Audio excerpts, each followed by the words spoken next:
సమయం అయిపోతుంది. వీలుంటే త్వరగా రావడానికి ప్రయత్నం చేయండి. మత్తయి సువార్త ఒక వాక్య భాగం చదువుకుని ప్రార్థన చేసుకుందాం. మత్తయి సువార్త 7వ అధ్యాయము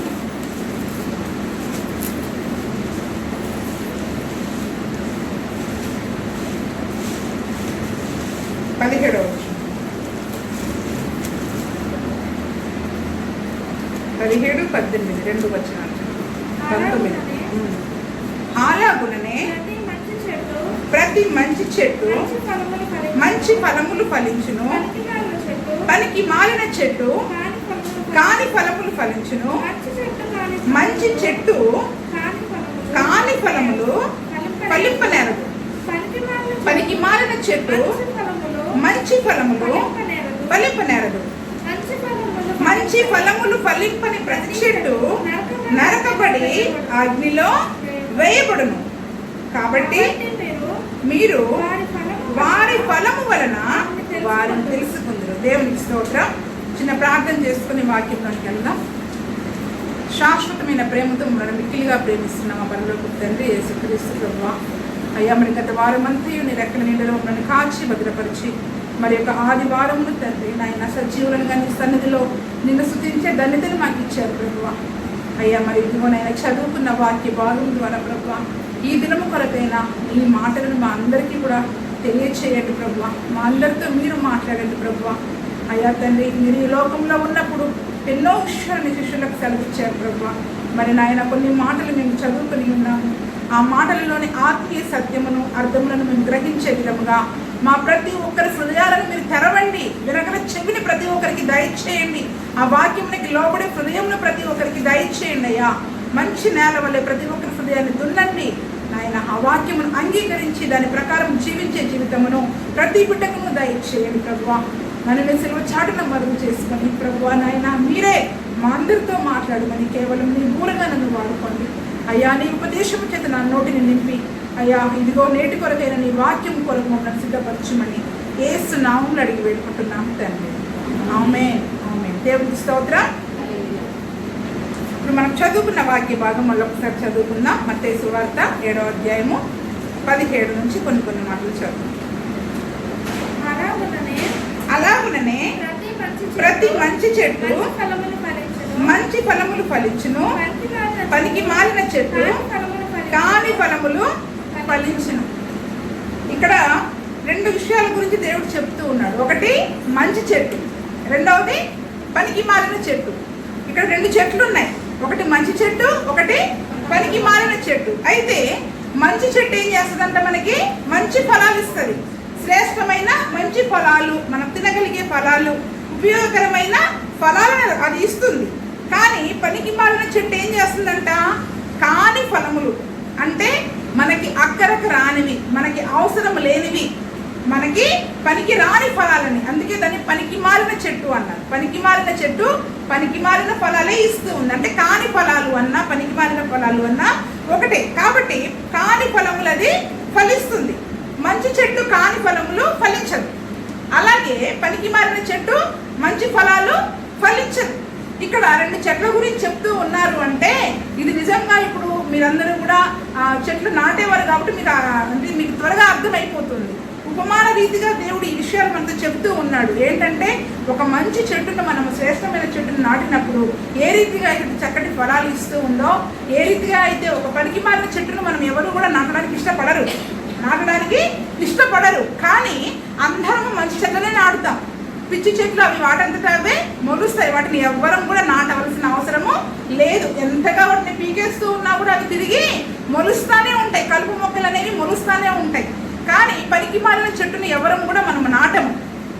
కానీ దేవుని యొక్క వాక్యంలో ఏమని చెప్తుందంటే అది ఎవరు నాటారని చెప్పట్లేదు. కానీ ఒక మంచి చెట్టు ఉంది, ఒక పనికి మాలిన చెట్టు ఉంది. అలాగే మంచి చెట్టు ఏ రీతిగా మంచి ఫలాలు ఇస్తుంది, పనికి మాలిన చెట్టు ఏ రీతిగా పనికి మాలిన ఫలాలు ఇస్తుంది.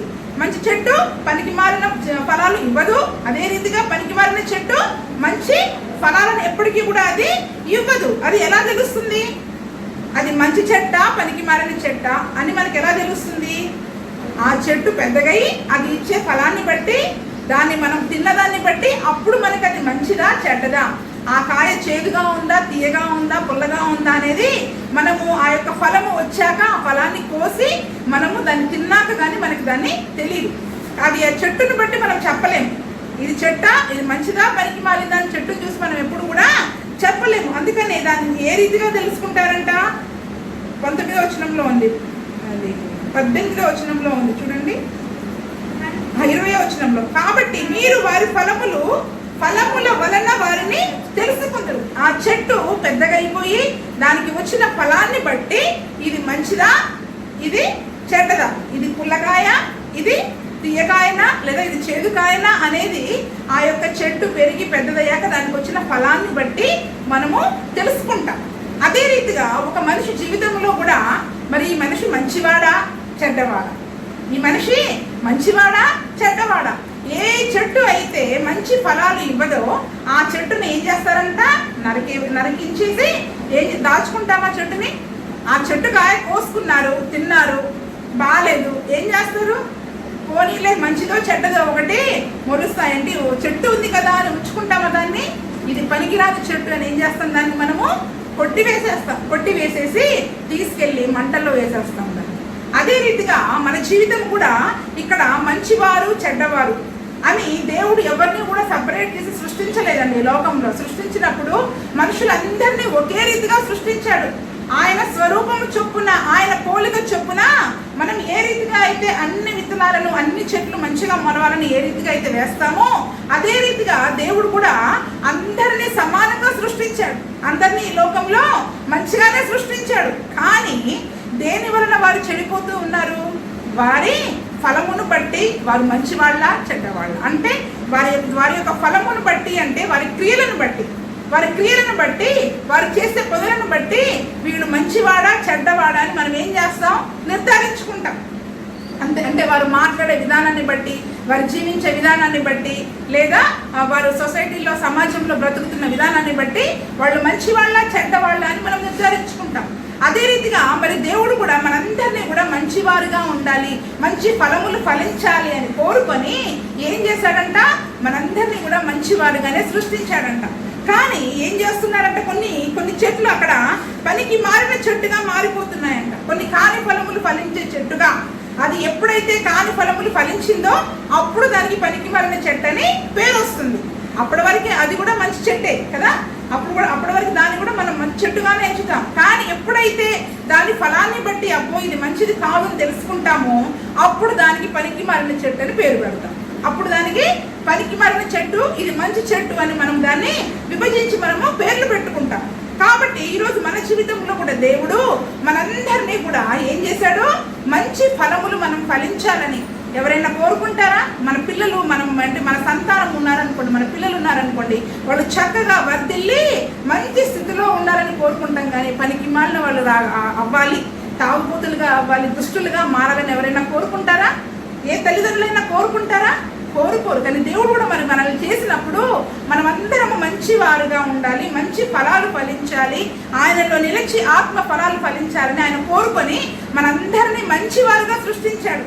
కానీ కొన్ని ఏమవుతున్నాయంట?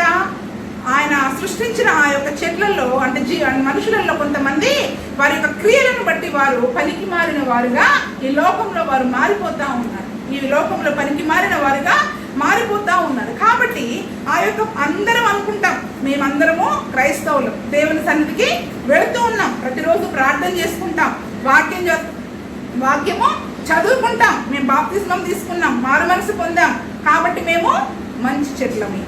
మేము మంచి చెట్టువి అని మన అందరం కూడా అనుకుంటాం. ఎవరైనా నేను చెడ్డదాన్ని నేను చెప్తారా? చెప్పుకోవడానికి ఇష్టపడతారా? ఎంత చెడ్డోడు కూడా ఏం చేస్తాడు? నేను మంచోన్ననే చెప్పుకుంటారు. కానీ ఎవరు కూడా వారు ఎంత దుష్ట క్రియలు చేసినా కూడా నేను చెడ్డవాణి అని ఎవ్వరు కూడా చెప్పుకోవడానికి ఇష్టపడరు. అదే రీతిగా మనం కూడా ఏమనుకుంటున్నాం? మనం చాలా మంచి క్రైస్తవులమి, చాలా చక్కగా దేవుని నిత్య రాజ్యంలోనికి మనం ఖచ్చితంగా మనం వెళతాము అని మనం ఏం చేసుకుంటున్నామంటే సర్టిఫికేట్ ఇచ్చేసుకుంటూ ఉన్నాం. కాబట్టి మరి అసలు మన క్రియలు ఎలాగున్నాయి, మన ఫలాలు ఎలాగున్నాయి అనేది నేటి వాక్యం ద్వారా మనము కొన్ని విషయాల ద్వారా మనం మంచి చెట్లమా పనికి మాలిన చెట్లమా అది ఎవరు డిక్లేర్ చేయాలి? మన క్రియలు మన క్రియలను బట్టి మనం మంచివారము చెడ్డవారము ఎవరు చెప్పాలి అంటే పరిశుద్ధ లేఖనం చెప్పాలి. ఎవరు చెప్పాలి? మనుషులు కాదండి సాక్ష్యం ఇచ్చేది. ఎవరు చెప్పాలి? యేసు ప్రభు మన గురించి సాక్ష్యం ఇవ్వాలి. అది మంచి చెడ్డ పనికి మాలిందా? అక్కడ యేసు ప్రభు వారితోటి మాట్లాడుతూ ఉన్నాడు. అక్కడ ఆ దినమున అబద్ధ ప్రవక్తల గురించి బోధిస్తూ కూడా వాళ్ళు ఎవరు మంచి వాళ్ళు, ఎవరు చెడ్డవాళ్ళు, ఎవరు పనికి మాలిన చెట్టు, ఎవరు మంచి చెట్టు అని అక్కడ మనుషుల గురించి చెబుతూ ఉన్నాడు. కాబట్టి నువ్వు మంచివాడివా చెడ్డవాడివా అని తీర్పు చేసేది కేవలము పరిశుద్ధ గ్రంథం మాత్రమే.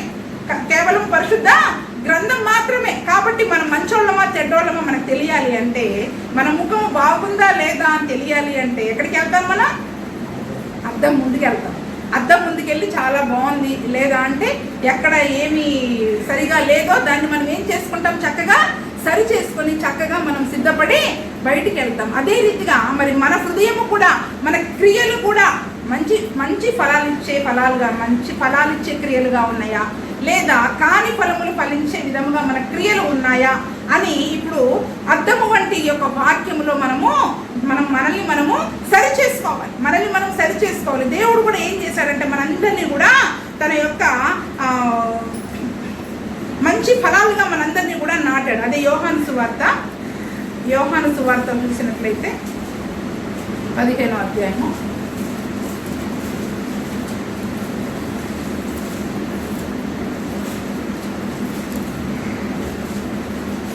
మొదటి వచనం చూసుకున్నట్లయితే, నేను నిజమైన ద్రాక్షవల్లిని, నా తండ్రి వ్యవసాయకుడు, నాలో ఫలింపని ప్రతి తీగను. ఎవరంటే నిజమైన ద్రాక్షవల్లి? ప్రభు అయిన యేసుక్రీస్తు నిజమైన ద్రాక్షవల్లి, నా తండ్రి వ్యవసాయకుడు. అంటే మన దేవుడైన యెహోవా ఆయన వ్యవసాయకుడు. కాబట్టి మనందరం ప్రభు అయిన యేసుక్రీస్తు నిజమైన ద్రాక్షవల్లి. కాబట్టి మనందరినీ కూడా ఏం చేశాడు? ఆ ద్రాక్షవల్లితో అంటు కట్టబడాలని, ఆ ద్రాక్షవల్లి అయినా యేసు ప్రభుతో నీవు నేను అంటు కట్టబడాలని ఆయనలోని తీగల వలన ఆయనతో మనల్ని అంటు కట్టే విధముగా చేసి క్రీస్తు అనే ఒక సంఘములో నిన్ను నన్ను ఏం చేశాడు? ఆ ద్రాక్షవల్లితో మనందరినీ కూడా దేవుడు అంటు కట్టాడు. మనందరినీ కూడా ఏం చేశాడండి? ఆ క్రీస్తు అనే ద్రాక్షవల్లితోటి ఒక తీగగా మనందరినీ కూడా ఆయన అంటుకట్టాడు. కాబట్టి ఇప్పుడు క్రీస్తు అనే సంఘంలో మనం నిలిచి, సంఘం ఎవరిది? క్రీస్తు. ఎందుకంటే సంఘమునకు క్రీస్తు శిరస్సు అయి ఉన్నాడు. కాబట్టి ఈ క్రీస్తు అనే సంఘంలో మనం నిలిచి ఆ క్రీస్తు అనే ద్రాక్షవల్లితో ఆ తీగలతో మనం ఏం చేయాలి? తీగలమైన మనమందరము కూడా ఆయనతో అంటు కట్టబడి. అంటే ఎట్లా కడతారు? దూరం కడతారా? ఎట్లా కడతారు చెప్పండి? రెండింటిని కలిపి దగ్గరగా బిగిస్తారా? గట్టిగా ఏం చేస్తారు? బిగిస్తారు తాడుతో. అదే విధంగా మనం కూడా క్రీస్తు అనే సంఘముతోటి ఎలా బిగించబడాలి? గట్టిగా, చాలా దగ్గర సంబంధం కలిగి ఎప్పుడైతే మనము ఆ క్రీస్తులో నిలిచి జీవిస్తామో అప్పుడు మాత్రమే మనము మంచి ఫలాలు ఫలించే వారంగా ఉంటాము. అందుకే అక్కడ ఉంది, నాలో ఫలింపని ప్రతి తీగను ఆయన తీసి పారవేయును. కొన్ని తీగలంట ఆయనలోనే నిలిచి ఉంటాయంట. ఇప్పుడు అన్నిటినీ కూడా ఆయన అంటుకట్టాడు. కానీ కొన్ని చెట్లు ఏం చేస్తున్నాయంట? ఫలించట్లేదంట. క్రీస్తు కొరకు ఫలించట్లేదంట.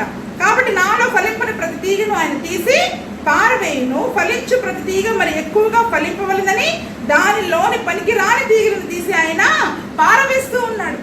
ఏ చెట్లు అయితే అందరినీ కూడా క్రీస్తు అనే సంఘంలో ఆయన నాటి క్రీస్తుతో పాటు ఒక సంఘంతో ఆయన అంటుకట్టాడు. కాబట్టి ఈ సంఘంలో నిలిచి ఎవరైతే క్రీస్తు కొరకు మంచి ఫలాలు ఫలిస్తారో వారిని ఏం చేస్తూ ఉన్నాడంట?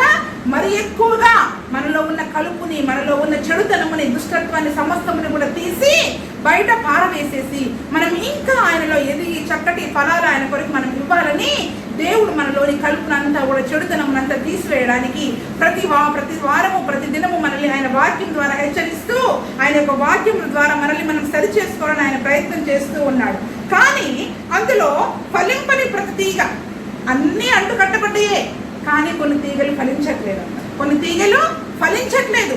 తీగలేమో చక్కగా ఫలిస్తున్నాయి, కొన్ని తీగలేమో అసలు ఫలించట్లేదు. కానీ ఆ ఫలించని ప్రతి తీగను ఏం చేస్తున్నాడంట? ఆయన తీసి బయట పారవేసేస్తున్నాడంట.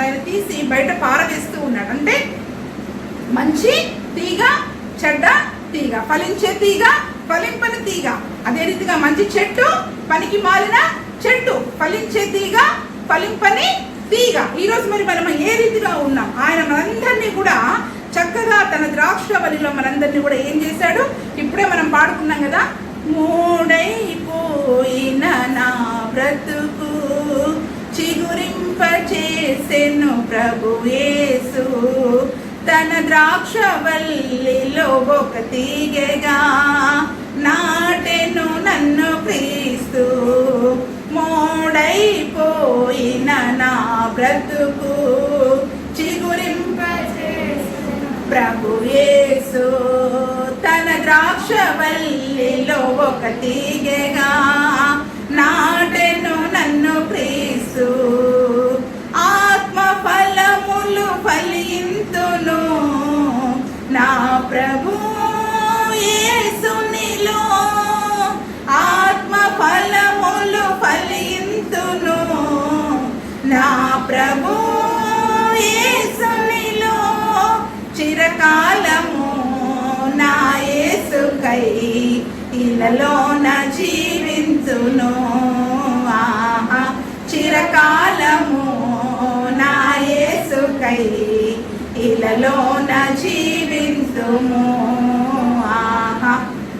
అందరినీ కూడా తన ద్రాక్షవల్లిలో ఒక తీగగా పాడైపోయిన మన బ్రతుకు నుంచి, ఆ చీకటిలో ఉన్న మనల్ని ఆయన వెదకి రక్షించుకొని తన ద్రాక్షవల్లితో అంటు కట్టబడి మనందరినీ కూడా నాటితే మనం ఆత్మ ఫలములు, మంచి ఫలములు ఫలించకుండా, అసలు ఫలింపని తీగలా ఉండకుండా మనం అందరం కూడా ఏ రీతిగా ఉన్నాం? మరి మనం ఫలించే తీగగా ఉంటున్నామా, ఫలింపని తీగగా ఉంటున్నామా? మంచి ఫలములు ఫలించే చెట్టుగా, మంచి చెట్టుగా ఉంటున్నామా, పనికి మాలిన చెట్టుగా ఉంటున్నామా? ఎందుకంటే మనందరినీ కూడా ఆయన తీగ, ఆయన యొక్క ద్రాక్షవల్లితో అంటు కట్టాడు. కాబట్టి మరి మనము మంచిగా ఫలించలేకపోవడానికి కారణం ఏంటి? మంచిగా ఫలించలేకపోవడానికి ఆయనలో ఉంటూ ఉన్నాం, క్రైస్తవులుగా ఉంటూ ఉన్నాం, వాక్యం చదువుకుంటున్నాం, ప్రార్థన చేస్తున్నాం, కానీ ఫలించలేకపోవడానికి కారణం, కానీ ఫలములు ఫలించడానికి కారణం ఏంటి అనేది ఒక చిన్న వృత్తాంతం ద్వారా మనము ధ్యానం చేసుకున్నాం. యెహెజ్కేలు గ్రంథము. ఆ దినమున ఇశ్రాయేలు ప్రజలు కూడా దేవునికి విరోధంగా పాపం చేసినప్పుడంట అక్కడ యెహోవా దేవుడు ఒక పొడుపు కథని ఆ దినమున అక్కడ యెహెజ్కేలు ప్రవక్త ద్వారా ఇశ్రాయేలు కొరకు చెప్పాడు అక్కడ. కాబట్టి ఆ ఒక చిన్న వృత్తాంతం ద్వారా ఆ యొక్క వాక్య భాగం చదువుకొని మనము ధ్యానం చేసుకున్నాం. మనం ఎందుకు కాని ఫలములు ఫలించే వారంగా ఉంటూ ఉన్నాం, ఫలింపని తీగగా ఎందుకు ఉంటూ ఉన్నాం? యెహెజ్కేలు గ్రంథము 17వ అధ్యాయము 2వ వచనం. నరపుత్రుడా, నీకు ఉపమాన రీతిగా విప్పుడు కథ ఒకటి ఇశ్రాయేలీయులకు వేయుము. ఎట్లనగా ప్రభువు యెహోవా సెలవిచ్చినదేమనగా, నానా విధములకు విచిత్ర వర్ణములు గల రెక్కలను, ఈకెలను, పొడుగైన పెద్ద రెక్కలను గల ఒక గొప్ప పక్షిరాజు లెబానోను పర్వతమునకు వచ్చి ఒక దేవదారు వృక్షము పై కొమ్మను పట్టుకొనెను. అది దాని లేత కొమ్మల చిగుళ్ళను తుంచి వర్తక దేశమునకు పోయి వర్తకులున్న ఒక పురమందు దానిని నాటెను. చాలండి, మరి తర్వాత చదువుకుందాం. ఇక్కడ ఏమని చెప్తూ ఉన్నాడు? ఒక పొడుపు కథ వేశాడు ఇశ్రాయేలు ప్రజలకి. ఆ దినమున ఇశ్రాయేలు ప్రజలను కూడా దేవునికి విరోధముగా చేస్తూ, దేవునికి అయిష్టమైన కార్యాలు చేస్తూ, వారికి ఇష్టమైన విగ్రహారాధనని, లోక సంబంధమైన ఆచార వ్యవహారాల ప్రకారం చేస్తూ దేవుడిని విసర్జించారు. జీవజల పూట అయిన దేవుని వాళ్ళు విసర్జించారు. కాబట్టి అప్పుడు ఆ ఇశ్రాయేలు ప్రజల కొరకు యెహెజ్కేలు ప్రవక్త ద్వారా దేవుడు ఒక పొడుపు కథని వారికి వినిపించాడంట. ఏం జరిగిందంట? విచిత్రమైన వర్ణములు గల రెక్కలు గల, అంటే విచిత్రమైన వర్ణములు అంటే కలర్స్, చాలా డిఫరెంట్ కలర్స్ గల ఆ రెక్కలు, ఈకలు ఉన్న ఒక పెద్ద పక్షి. అంతేకాకుండా దాని యొక్క రెక్కలు చాలా పొడుగైనవి అంట. పొడుగైన పెద్ద రెక్కలు గల ఒక పక్షి రాజు. ఇప్పుడు మనం పీకాక్ చూస్తాం, చాలా మల్టీ కలర్స్ ఉంటాయి కదా పీకాక్ లో. నెమలికి చాలా రంగులు ఉంటాయి. అదే విధముగా ఇక్కడ చాలా పెద్ద పక్షి, ఒక రకంగా చెప్పాలంటే ఒక పెద్ద గరుడ పక్షి. గరుడ పక్షి అంటే చాలా పెద్దగా ఉంటుంది అది. అయితే ఆ గరుడ పక్షి ఏం చేసిందంట, దానికి చాలా డిఫరెంట్ కలర్స్, ఈకలు ఉన్నాయంట. చూడడానికి చాలా అందంగా ఉందంట అది. మన ప్రభు అయిన యేసు, మన దేవుడైన యెహోవా కూడా ధవళ వర్ణుడు, రత్న వర్ణుడు అని మనం చెప్పుకుంటా ఉంటాం. అంటే వర్ణుడు అంటే ధవళ వర్ణుడు, రత్నవర్ణుడు అంటే మల్టీ కలర్స్ ఉన్న మన దేవుడు అన్నమాట. కాబట్టి అదే రీతిగా ఈ యొక్క పెద్ద పక్షికి చక్కగా కలర్స్ రెక్కలు ఉన్నాయంట, పొడుగైన పెద్ద రెక్కలు ఉన్నాయంట, ఈకలు ఉన్నాయంట. అటువంటి ఒక పక్షి ఏం చేసిందంట, చక్కగా లెబానోన్ అనే ఒక పర్వతానికి వచ్చి అక్కడ దేవదారు వృక్షపు పై కొమ్మలు, దేవదారు చెట్లు చాలా ఎత్తైన స్థలంలో ఉంటాయి. అవి పెరగడం కూడా ఎక్కడ పెరుగుతాయి అంటే ఆ ఎత్తైన మంచు పర్వతాలు ఉంటాయి కదా, ఆ మంచు పర్వతాల దగ్గర ఆ పైకి చాలా పైకి పైకి అక్కడ అవి ఆ మంచు ఉన్న స్థలాలలోనే అవి చాలా పొడుగైన చెట్లుగా అక్కడ అవి మొలుస్తూ ఉంటాయి. కాబట్టి ఆ దేవదారు వృక్షపు పై కొమ్మ వరకు వెళ్ళి అక్కడ లేత కొమ్మ అయిన ఒక చిగురుని తింపుకొని త్రుంచేసి తీసుకొచ్చి వర్తక దేశములకు పోయి తీసుకుని వెళ్ళి వర్తకులున్న ఒక పురమందు దానిని నాటిందంట. ఎక్కడైతే మంచి బిజినెస్ ప్లేస్ జరుగుతూ ఉందో, చక్కటి డెవలప్మెంట్ ప్లేసెస్ ఎక్కడైతే ఉన్నాయో అటువంటి ఒక దేశానికి తీసుకెళ్ళి ఏం చేసిందంట, ఆ దేవదారు యొక్క కొమ్మ, లేత కొమ్మని తీసుకొచ్చేసి తెంపి తీసుకొచ్చి చక్కగా మంచి ఆ యొక్క దేశంలో అది ఏం చేసిందంట, ఆ యొక్క పక్షి దానిని నాటిందంట. అంతేకాకుండా ఇంకా ఏమి నాటింది, మరియు అది దేశపు విత్తనములలో కొన్ని తీసుకొని పోయి గన్నేరు చెట్లను నాటినట్లుగా విస్తారమైన పారు నీరు కలిగి బాగుగా సేద్యము చేయబడిన భూమిలో దానిని నాటెను. అంతేకాకుండా ఆ యొక్క ఏ ప్రాంతం, లెబానోన్ అనే ప్రాంతంలోని శ్రేష్టమైన కొన్ని విత్తనాలను తీసుకుందంట. కొన్ని విత్తనాలను తీసుకొని ఏం చేసిందంట, అది చక్కగా ఆ విత్తనాలను తీసుకొని వచ్చేసి ఆ యొక్క ఎక్కడైతే ఈ దేవదారు కొమ్మని త్రుంచి నాటిందో అటువంటి ప్రదేశంలోనే చక్కగా విస్తారమైన పారు నీరు కలిగిన ఆ యొక్క స్థలంలో, ఎందుకంటే మరి ఆ యొక్క మొక్కలు పైకి రావాలి అంటే దానికి విస్తారమైన నీరు అవసరం. కాబట్టి దానికి మరి అది పక్షులు వేసినప్పుడు దానికి నీళ్లు పోసేవాళ్ళు ఎవరండి, మనం పెంచుకుంటే మనం నాటితే వాటికి నీళ్లు పోస్తాం. కాబట్టి అది ఏం చేసింది, చాలా తెలివిగా విస్తారమైన పారు నీరు కలిగిన అటువంటి స్థలములో ఆ కొన్ని విత్తనాలను అక్కడ వేసిందంట. మొదటగానేమో లెబానోను నుంచి ఆ దేవదారు చెట్టు యొక్క చిగురు కొమ్మను, లేత కొమ్మను తెచ్చి తుంపేసింది. ఆ తర్వాత కొన్ని విత్తనాలను తీసుకొచ్చేసి చక్కగా వర్తకున్న దేశంలో దానిని నాటిందంట. ఇప్పుడు మనం చదువుకున్నాం కదా, నా తండ్రి వ్యవసాయకుడు, నేను ద్రాక్షవల్లిని. ఆ ద్రాక్షవల్లి ఆ యొక్క ఆ లెబానోనులోని దేవదారు చిగురు అయిన ఆ యొక్క ద్రాక్షవల్లిలో మనందరినీ కూడా విత్తనాలుగా నాటి ఏం చేశాడు, మా ఆయనతో పాటు మనల్ని అంటు కట్టిన విధముగా చక్కగా ఇది ఏం చేసింది, ఆ కొమ్మతో పాటు ఏం చేసేసింది అంటే చక్కగా దాన్ని ఆ విత్తనాలు అక్కడ చల్లేసి అక్కడ మనం చూసుకున్నట్లయితే గన్నేరు చెట్టును నాటినట్లుగా అని ఉంది. కానీ లేఖనాల్లో మనం చూసుకున్నట్లయితే మనం గత వారంలో మనం చదువుకున్నాం, విస్తారమైన పాలు నీరు కలిగిన ప్రదేశాలలో పెరిగే చెట్లు ఎక్కువగా నిరవధి చెట్లు అని మనం అనుకున్నాం. నా ప్రజలైన ఇశ్రాయేలు ప్రజలు ఆ విస్తారమైన పాలు నీరు కలిగిన ఆ నీటి కాలువల యోరన వద్ద నాటబడిన నిరవధి చెట్ల వల్లే ఉంటారు అని మనం చదువుకున్నాం. ఇశ్రాయేలు నిరవధి చెట్లతో దేవుడు అక్కడ పోల్చాడు. కాబట్టి ఆ విధముగా వారి యొక్క ఆకు వాడిపోకుండా వారి యొక్క జీవితము చక్కగా ఫలించాలని చెప్పి ఏం చేశాడు, అక్కడ చక్కగా శ్రేష్టమైన సంఘము, విస్తారమైన పాలు నీరు కలిగిన స్థలము అనగా దేవుని యొక్క మందిరము. దేవుని మందిరంలో సమృద్ధి అయిన వాక్యం ఉంటుంది. విస్తారమైన నీరు అంటే దేవుని యొక్క వాక్యము. అక్కడ ఆహారము అన్నా నీరు అన్నా మనం ఏమనుకోవాలి అంటే దేవుని యొక్క వాక్యము. కాబట్టి దేవుని యొక్క మందిరంలో చక్కగా ఏం చేశారంటే విస్తారమైన సమృద్ధి కలిగిన వాక్యము కలిగిన స్వస్థత కలిగిన అన్ని అవకాశాలు మీకు ఉన్న చక్కగా దేవుని మందిరంలో మనందరినీ కూడా క్రీస్తుతో పాటు ఏం చేశాడు, నాటాడంట. మనందరినీ కూడా పచ్చని ఒలివ చెట్ల వలె కీర్తనల గ్రంథంలో చూసుకుంటే దేవుని మందిరంలో నాటబడిన పచ్చని ఒలివ చెట్ల వలె అని ఒక చోట మాట ఉంటుంది.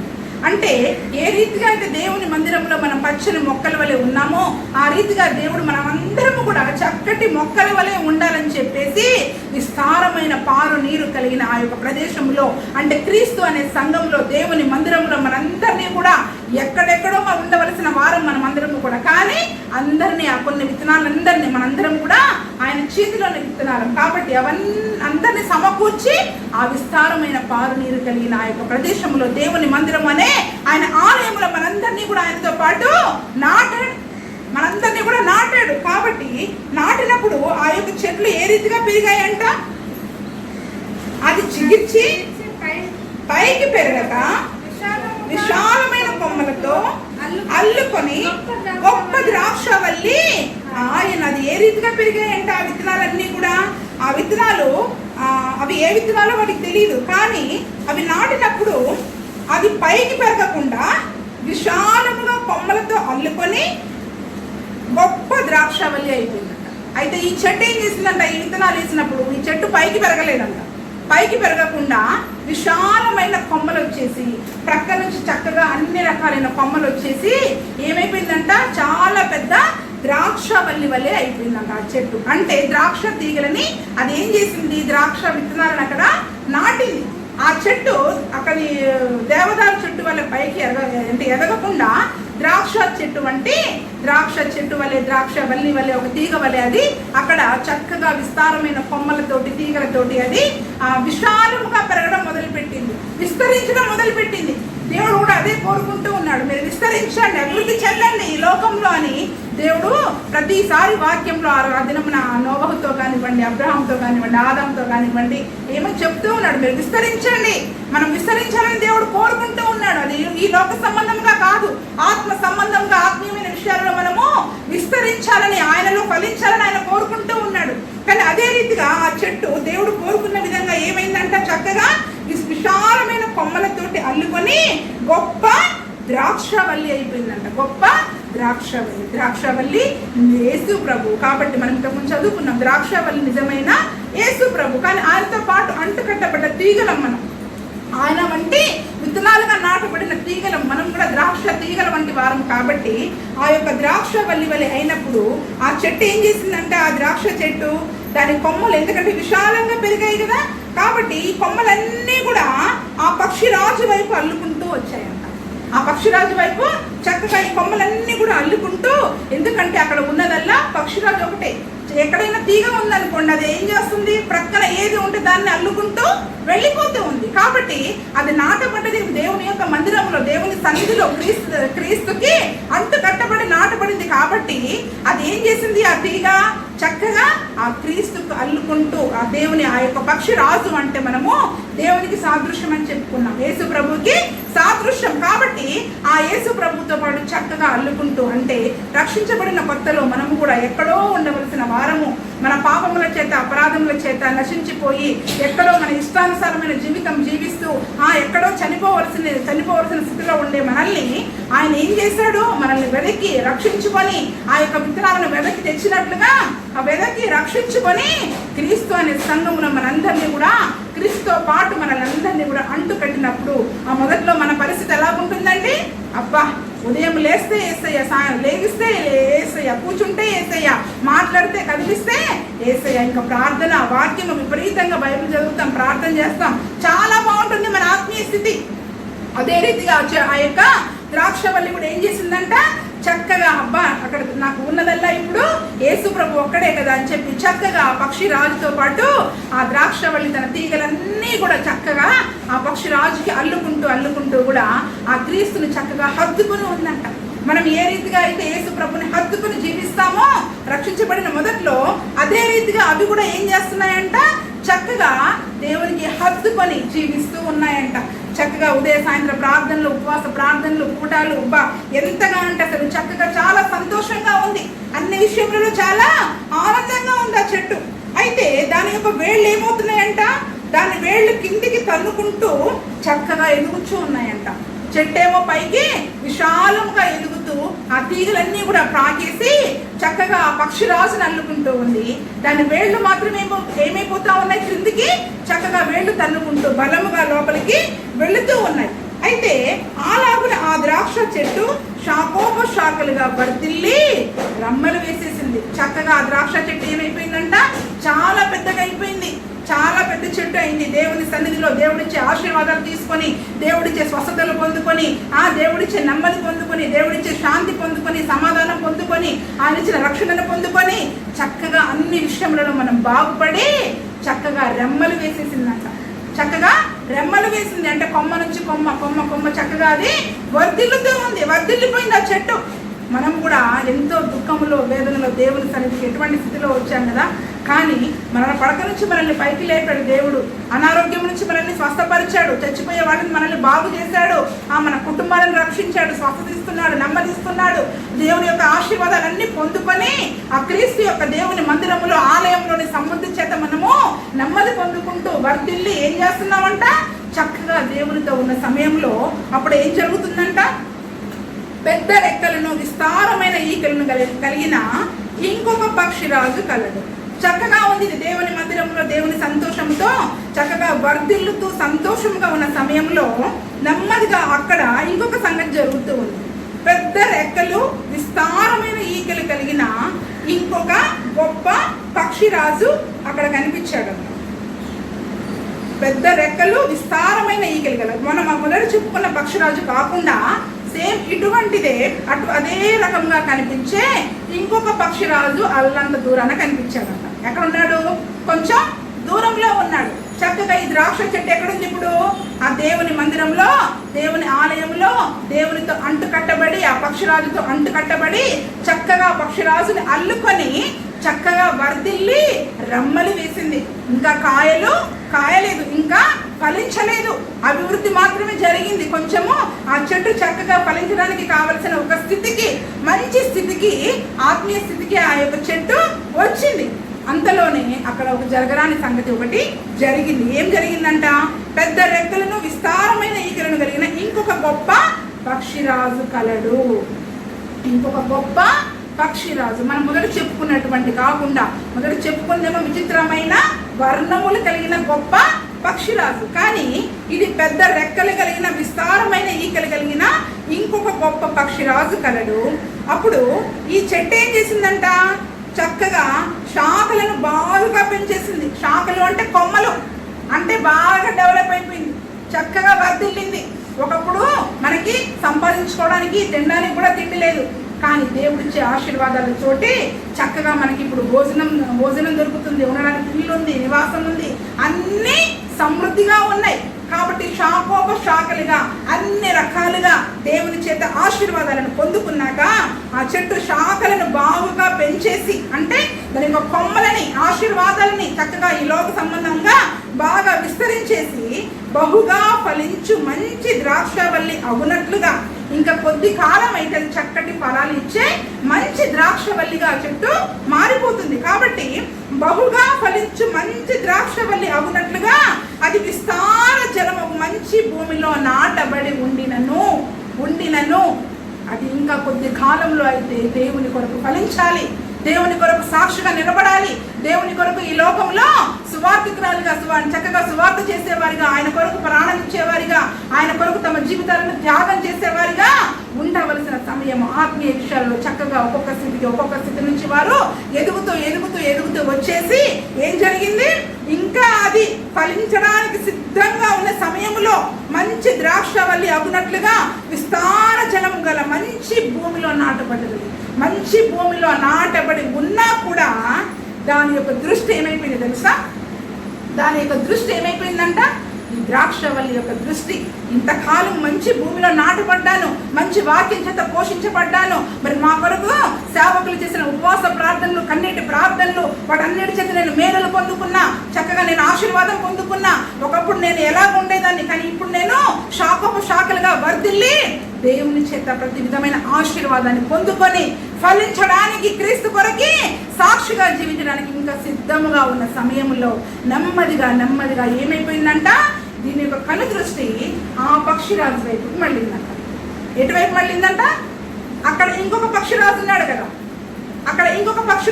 కదా, ఆ పక్షిరాజు వైపు నెమ్మదిగా దీని కళ్ళు చూసాయంట. దాన్ని చూడగానే అబ్బా ఈ పక్షిరాజు కూడా బాగున్నాడు కదా, ఇక్కడ ఉన్నట్లే అక్కడ కూడా మంచిగా ఇక్కడ ఉన్నట్లే అక్కడ కూడా చాలా శ్రేష్టమైన విషయాలు కనిపిస్తూ ఉన్నాయి కదా, చాలా మంచి జీవితం కనిపిస్తూ ఉంది కదా, ఆ పక్షిరాజు దగ్గర కూడా ఆశీర్వాదం వస్తూ ఉంది కదా, అన్నీ అది ఏం చేస్తుంది, చక్కగా ఆ పక్షిరాజు వైపు చూసి అక్కడ జరిగే సంగతులు చూసి అబ్బా నేను ఇప్పుడు ఉన్న స్థితి కంటే నాకు ఇంకా చక్కటి జీవితం నాకు అక్కడ దొరుకుతుంది అనుకొని నెమ్మదిగా ఏం చేసిందంట, దాని యొక్క కను దృష్టిని అటువైపు త్రిప్పుకొని ఏం చేసిందంట, అదే 7వ వచనం కంటిన్యూషన్, నాటబడి ఉండినను ఆ పక్షిరాజు తనకు నీరు కట్టవలెనని తన పాదుల కాలువలో నుండి అది యా పక్షి తట్టు తన వ్రేళ్లను త్రిప్పి తన శాఖలను విడిచిపెట్టేసిందంట. అది ఏం చేసింది? మంచి భూమిలో నాటబడ్డా కూడా, ఇంతగా వర్ధిలినా కూడా, ఇంతగా చక్కగా రెమ్మలు వేసినా, ఫలించడానికి సిద్ధంగా ఉన్నా కూడా ఏం చేసిందంట? ఆ పక్షిరాజు. ఇంతకాలం నీరు కట్టింది ఎవరండి? ఇంతకాలం నీరు కట్టింది ఎవరు?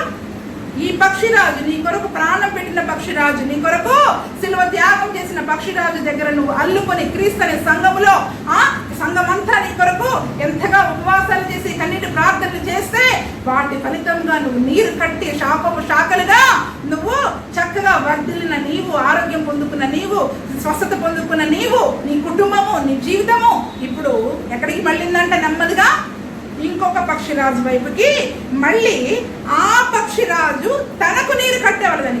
ఇప్పుడు ఈ నీరు వద్దు, ఏ నీరు కావాలి? ఆ నీరు కావాలి. ఈ వాక్యం వద్దు, ఏ వాక్యం కావాలి?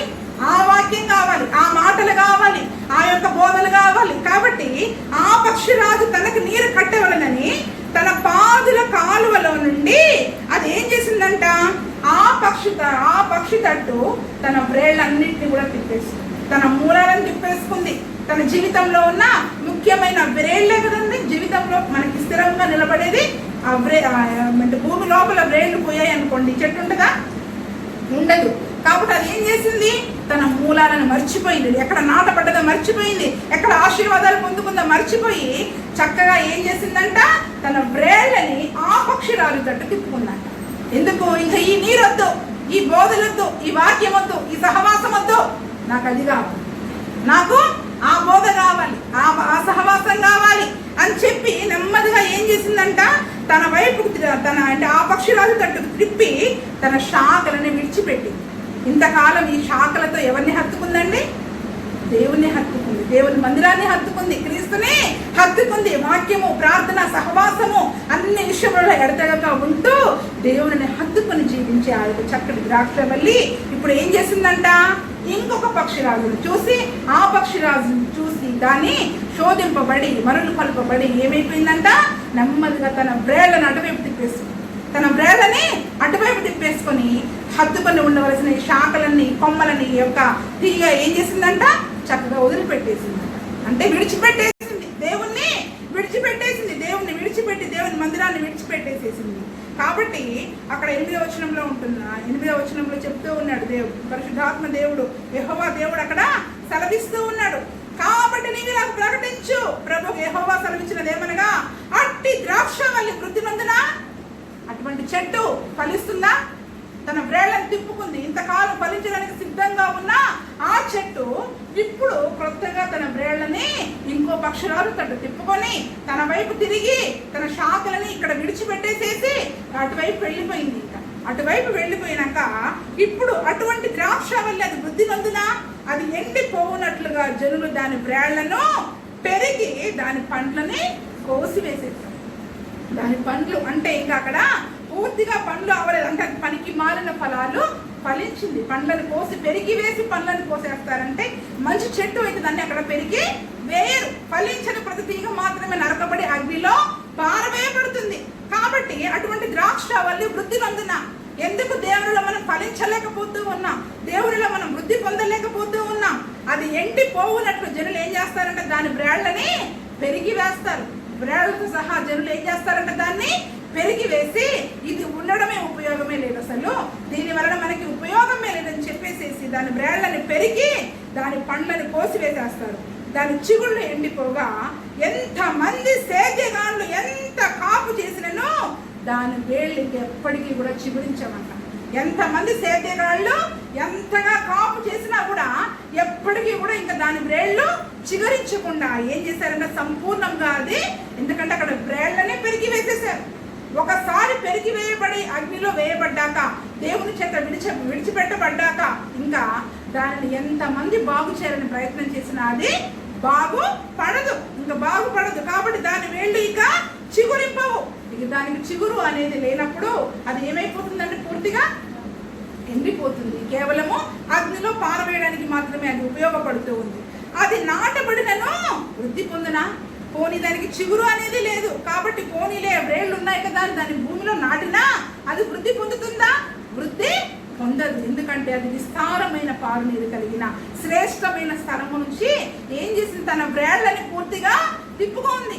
యెహోవా మందిర ఆవరణంలోనే సమృద్ధి ఉంది. ఇప్పుడే మనం పాడుకున్నాం కదా, యెహోవా మందిర ఆవరణంలోనే సమృద్ధి ఉంది, ఎన్నెన్నో మేళ్ళు ఉన్నాయి. ఎప్పుడైతే నువ్వు యెహోవా మందిరం నాకు వద్దు అనుకుని నువ్వు లోకం తట్టు, నీ ఇష్టానుసారమైన క్రియల తట్టు మీ యొక్క బ్రేళ్లను, మీ జీవితాన్ని మీరు త్రిప్పేసుకుంటారో అప్పుడు మీ జీవితంలో ఏముండదండి? వృద్ధి అనేది ఉండదు. ఫలించలేరు మీరు. ఇంకా అది నరకబడి అగ్నిలో పారవేయబడ్డానికి. మీరు ఇంతకాలం చేసిన భక్తి అంత ఉపయోగం లేదు.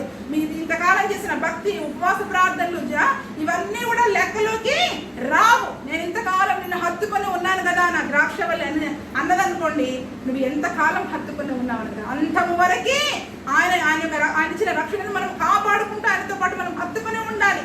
అంతేకాని మధ్యలో ఈ లోక సంబంధమైన ఆశలకి మనము లోబడి ఇక్కడ కూడా శ్రేష్ఠ సమృద్ధి ఉంది కదా, అక్కడ కూడా సమృద్ధి ఉంది కదా అనుకుని మనము ఇక్కడ నుంచి ఇంకొక ప్రదేశానికి వెళ్ళడానికి, లోకంలోనికి వెళ్ళడానికి, దేవుని మందిరం నుంచి లోకంలోనికి వెళ్ళడానికి ఏ మాత్రం కూడా వీలు లేదు. ఎందుకంటే సాతాను వేటగానిలాగా మనందరినీ కూడా వేటగాలని ప్రయత్నం చేస్తూ ఉన్నాడు. గద్ది సింహం వల్ల తిరుగుతూ ఉన్నాడు. ఏ ఒక్కరిని మృంగాలని తిరుగుతూ ఉన్నాడు. వాడు వేసే వలే అది. వాడు వేసే వల ఆ యొక్క పక్షిరాజు అపవాది ఏం చేస్తూ ఉన్నాడు? ఈ ఆకర్షణీయమైన లోకముని అందంగా చూపిస్తాడు, చాలా అందంగా చూపిస్తాడు. ఉండేది మాత్రం దేవుని మందిరానికే, వెళ్ళేది మాత్రం దేవుని మందిరానికే. క్రైస్తవులం అని చెప్పుకుంటాం, కానీ మన చూపులు, మన హృదయం ఎక్కడ ఉంది? మన చూపులు ఎక్కడ ఉన్నాయి? మన హృదయం ఎక్కడుంది? దేవునితో హత్తుకొని జీవించాల్సిన మనము దేవుణ్ణి హత్తుకొని జీవిస్తూ ఉన్నామా? లేదా ఈ లోకం వైపు చూస్తూ లోకాన్ని హత్తుకొని జీవిస్తూ ఉన్నామా?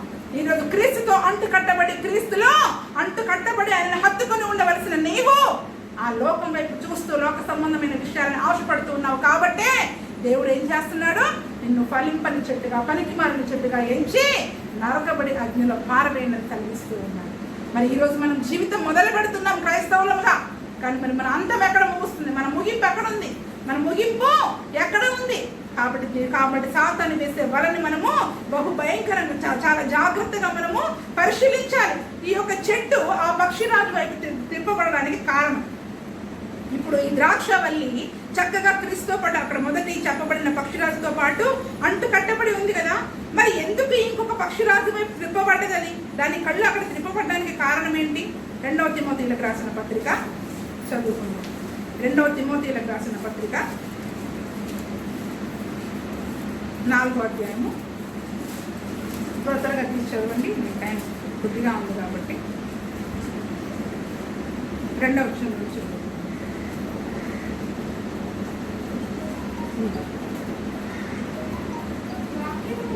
వాక్యమును ప్రకటించుము, సమయమందును అసమయమందును ప్రయాసపడుము, సంపూర్ణమైన దీర్ఘ శాంతంతో ఉపదేశించుచు ఖండించుము, గద్దించుము, బుద్ధి చెప్పుము. ఎందుకనగా జనులు హితబోధన సహింపక దురద చెవులు గలవారై తమ స్వకీయ దురాశలకు అనుకూలమైన బోధనలను పోగు చేసుకొని సత్యమునకు చెవినియక కల్పనాకథల వైపు తిరుగు కాలము వచ్చును. అందుకే దేవుని యొక్క వాక్యం సెలవిస్తూ ఉంది. పౌలు గారు చెప్తున్నారు తిమోతికి, ఇదిగో సంఘంలో ఈ రీతిగా తన వేళ్ళని, తన మూలాలను తిరుపుకునే వారు ఉన్నారు. ఎందుకు తెలుసా? వాళ్ళను గద్దించు, బుద్ధి చెప్పు, వాక్యం చేత దీర్ఘ శాంతంతో ఉపదేశించు, ఖండించు. ఎందుకంటే జనులు హితబోధన సహించట్లేదంట. హితబోధ అంటే అక్కడ ఫుట్ నోట్ లో ఉంటుంది చూసారా? ఆరోగ్యకరమైన బోధ, మంచి బోధ. అమ్మా నీ జీవితంలో నువ్వు చేస్తే బాగుపడతావమ్మా, నాన్న నువ్వు చేస్తే నువ్వు జీవితంలో నీకు క్షేమము నాన్న, మంచిదానని చెబితే ఆ బోధ వాళ్ళకి నచ్చట్లేదంట. ఆ బోధ వాళ్ళకి నచ్చట్లే. ఏదైతే మీ ఆత్మీయ జీవితానికి అవసరమో అది సేవకుడు బోధించినప్పుడు, గద్దించినప్పుడు, హెచ్చరించినప్పుడు ఆ బోధ వాళ్ళకి నచ్చట్లేదు. కాబట్టి దేవుడికి ప్రతిదీ తెలుసండి. మన హృదయంలోని ప్రతి తలంపు ఆయన ఎరుగుతాడు. ఎందుకంటే దేవుడు మనందరినీ చేసినప్పుడు అందరినీ మంచి వాళ్ళుగానే చేసి సృష్టించాడు. ఆయన రూపంలో, ఆయన పోలిక చొప్పున ఆయన సృష్టించాడు. కానీ నోవో కాలంకి వచ్చేసరికి దేవుడు ఆకాశం నుండి చూసినప్పుడు వారి హృదయంలోని ఊహ అంతయో చెడుతనంతో నిండిపోయింది, దుష్టత్వంతో నిండిపోయింది. కాబట్టే ఆ దినమున నోవహు ప్రకటించినప్పుడు ఎవరైనా ఆయన చెప్పిన క్షేమకరమైన బోధన విన్నారా? ఏ ఒక్కరు కూడా వినడానికి ఇష్టపడలేదు. కాబట్టి ఆ జనములను దేవుడు నశింప చేయడానికి, పూర్తిగా ఆ దేశమును, ఆ యొక్క ఏమంటారు భూమిలో ఉన్న జనులందరినీ కూడా నాశనం చేయడానికి దేవుడు కోరుకున్నాడు. కాబట్టి దేవుడు మంచి చెట్టుగా మంచి వారినిగా నిన్ను నన్ను సృష్టించినప్పుడు సాతాను ఏం చేస్తూ ఉంటుందంటే చక్కగా మనల్ని ట్రాప్లో పడేయడానికి ఈ హితబోధన సహించనీయకుండా చేస్తూ ఉందంట. ఎందుకు కారణం అంటే అక్కడే ఉంది చూడండి. హితబోధన సహింపక దురద చెవులు గలవారై తమ స్వకీయ దురాశలకి అనుకూలమైన దురద చెవులు గలవారై. ఎందుకంటే వీళ్ళకి ఒక జబ్బు వచ్చింది. ఆ జబ్బు పేరే దురద చెవులు. ఏంటంట? దురద చెవులు. ఎవరికైనా మనం ఇప్పుడు యవ్వనస్తులు ఉన్నారనుకోండి, చాలా మంది నేను గమనించాను, వారికి మంచి మాటలు చెప్పేటప్పుడు ఇట్లా అనుకుంటా ఉంటారు. అంటారా? చూసారా మీరు? ఇట్లా అనుకుంటా ఉంటారు. అబ్బా అంటే నిజంగా వాళ్ళకి దురదుండి కాదు, ఆ వాక్యం ఈ చెవిలోకి వెళ్లకుండా దురద చెవులు అనమాట. అవి ఏం చేస్తాయంటే దురద. అందుకనే పౌలు గారు అటువంటి వాళ్ళని చాలా మందిని చూస్తుంటారు. అయితే అది నిజమో అబద్ధమో తెలియదు, కానీ అక్కడ పౌలు గారు ఆ ప్రాంతాలలో తిరిగేటప్పుడు అంట పందులకి బాగా చెవులు దురద పెడతా ఉంటాయంట, మురికిలో తిరుగుతాయి కదా. అయితే ఆ పందులంట ఆ చెవి యొక్క దురదని తీర్చుకోవడానికి దగ్గరలో ఉన్న బండరాళ్ళకి వెళ్ళి ఆ చెవులు ఇలా ఇలా ఇలా రాకుతాయంట. ఆ చెవులు రాకితే మనకైనా దురద పెట్టినప్పుడు గోకితే ఎంత హాయిగా ఉంటుంది కదా. అంటే ఇప్పుడు దేవుని యొక్క వాక్యము మనకి ఏమైతుంది? దురద చెవి అయిపోతుంది. నిజానికి అది గోకుడు జబ్బు కాదు, ఆత్మీయమైన జబ్బు, ఆత్మీయమైన దురద చెవి. అంటే ఇలాగబ్బా ఏం చెప్తారు, ఊరికి చెప్పిందే చెప్తారు. ఇది చాలా మాకు తెలీదా, ఇవన్నీ మాకు తెలీదా అని ఏం చేస్తారంట? చెప్పిందే చెప్తారు. అంటావా కార్తీక్? అనవా? ఇది చాలే మా ఊరికి చెప్పిందే చెప్తా, విన్నాలే అని ఇట్లా మూసుకొని వెళ్ళిపోతావా? అంటే దురద చెవులు గలవారై ఏమైపోయిందంటే వాళ్ళకి ఒక జబ్బు వచ్చేసింది. దురద చెవులు గలవారైపోయి తమ స్వకీయ దురాశలకి అనుకూలమైన, వాళ్ళలో ఒక వైరస్ ప్రవేశించింది. ఏంటంటే అది స్వకీయమైన దురాశ. ఈ స్వకీయమైన దురాశ అనే వైరస్ ఏం చేసిందంటే వాళ్ళకి దురద చెవిని కలగజేస్తుంది. అంటే హృదయంలో ఎప్పుడైతే నీకు దురాశ పుడుతుందో, ఆ లోకంలో వాళ్ళు అలా ఉన్నారు, నేను అలా ఉండాలి, నేను అలాగ జీవించాలి అని ఎప్పుడైతే నీకు లోక సంబంధమైన ఆశీర్వాదాల వైపు నీ మనస్సు మళ్ళుతూ ఉందో, దురాశ అనేది మన హృదయంలో స్వకీయమైన దురాశ, నీ సొంత అవసరాల కొరకైన నీ దురాశ ఎప్పుడైతే మన హృదయంలో అది ప్రవేశిస్తూ ఉందో అప్పుడు వాళ్ళందరికీ కూడా ఈ దురద చెవులు వచ్చేస్తాయి. వాళ్ళందరికీ కూడా ఈ దురద చెవులు వచ్చేస్తాయంట. ఇప్పుడు అనుకుంటాం కదా కరోనా వైరస్కి సిమ్టమ్స్ అని, అలాగా ఈ స్వకీయమైన దురాశ అనే ఈ వైరస్కి సిమ్టమ్ ఏంటంటే దురద చెవులు. సిమ్టమ్ లక్షణాలు ఏంటంటే దురద చెవులు. అంటే దేవుడు చెప్పే మంచి మాటలు ఇంతకాలం అది చక్కగా ఆ పక్షురాలతోటి ఆ శాఖను ఇలా హత్తుకొని చక్కగా జీవించింది కదా, అల్లుకొని జీవించింది కదా. ఎప్పుడైతే సాతాను గాడు ఏం చేశాడంటే అక్కడ లోకాన్ని చూపిస్తుంది. ఇదిగో వాళ్ళు చూడు ఎంతమందితో తిరుగుతున్నారు, వాళ్ళు చూడు ఇండ్ల మీద ఇండ్లు కట్టుకుంటున్నారు, వాళ్ళు చూడు ఎంత డబ్బు సంపాదించుకుంటూ ఉన్నారు అని ఆ సాతాను ఏం చేస్తున్నాడంటే అక్కడ ఒక ట్రాప్ వేసాడు. వాడు వేటగాడు కదా, అక్కడ ఒక స్వకీయమైన దురాశ అనే ఒక వల విసిరాడు. వాడు ఆ పక్షిరాజు ఏం చేసింది? స్వకీయమైన దురాశ అనే ఒక వలని, ఒక ట్రాప్ అక్కడ పెట్టేసింది. వెంటనే అటు చూడడంతో ఎంతసేపు మా అయ్యగారు ధనవంతులుగా ఉండొద్దు, డబ్బు అవసరం లేదని ఇదే చెప్తా ఉంటారు. వాళ్ళు చూడు బిల్డింగ్ల మీద బిల్డింగ్లు కట్టుకుంటున్నారు, ఒక ఇల్లుతో ఆగుతున్నారు, చక్కగా డబ్బు సంపాదించుకుంటున్నారు, ఇంట్లో వస్తువులు కొనుక్కుంటున్నారు, బంగారం కొనుక్కుంటున్నారు, ఇష్టం వచ్చినట్టు తిరుగుతూ ఉన్నారు. వాళ్ళు పోతున్నారు దేవుని మందిరానికి, మరి మాకెందుకు ఇంత బాధ అని నెమ్మదిగా ఏమైపోతుంది? ఆ ట్రాప్లో ఎవరైతే పడతారో చక్కగా ఆ హృదయంలో ఆలోచనలన్నీ కూడా నెమ్మదిగా ఆ లోకం వైపు ఆకర్షించబడతాయి. ఇప్పుడు చక్కగా దేవుడు ఒక ఏదైనా తోటని వేశాడు. ఏదైనా తోటలో చెట్ల పండ్లన్నీ తినమ్మని చెప్పాడు ఆదామవ్వలకి, కానీ ఒక్క పండు మాత్రం తినొద్దన్నాడు. కానీ ఆదామవ్వలు ఏం చేశారండి?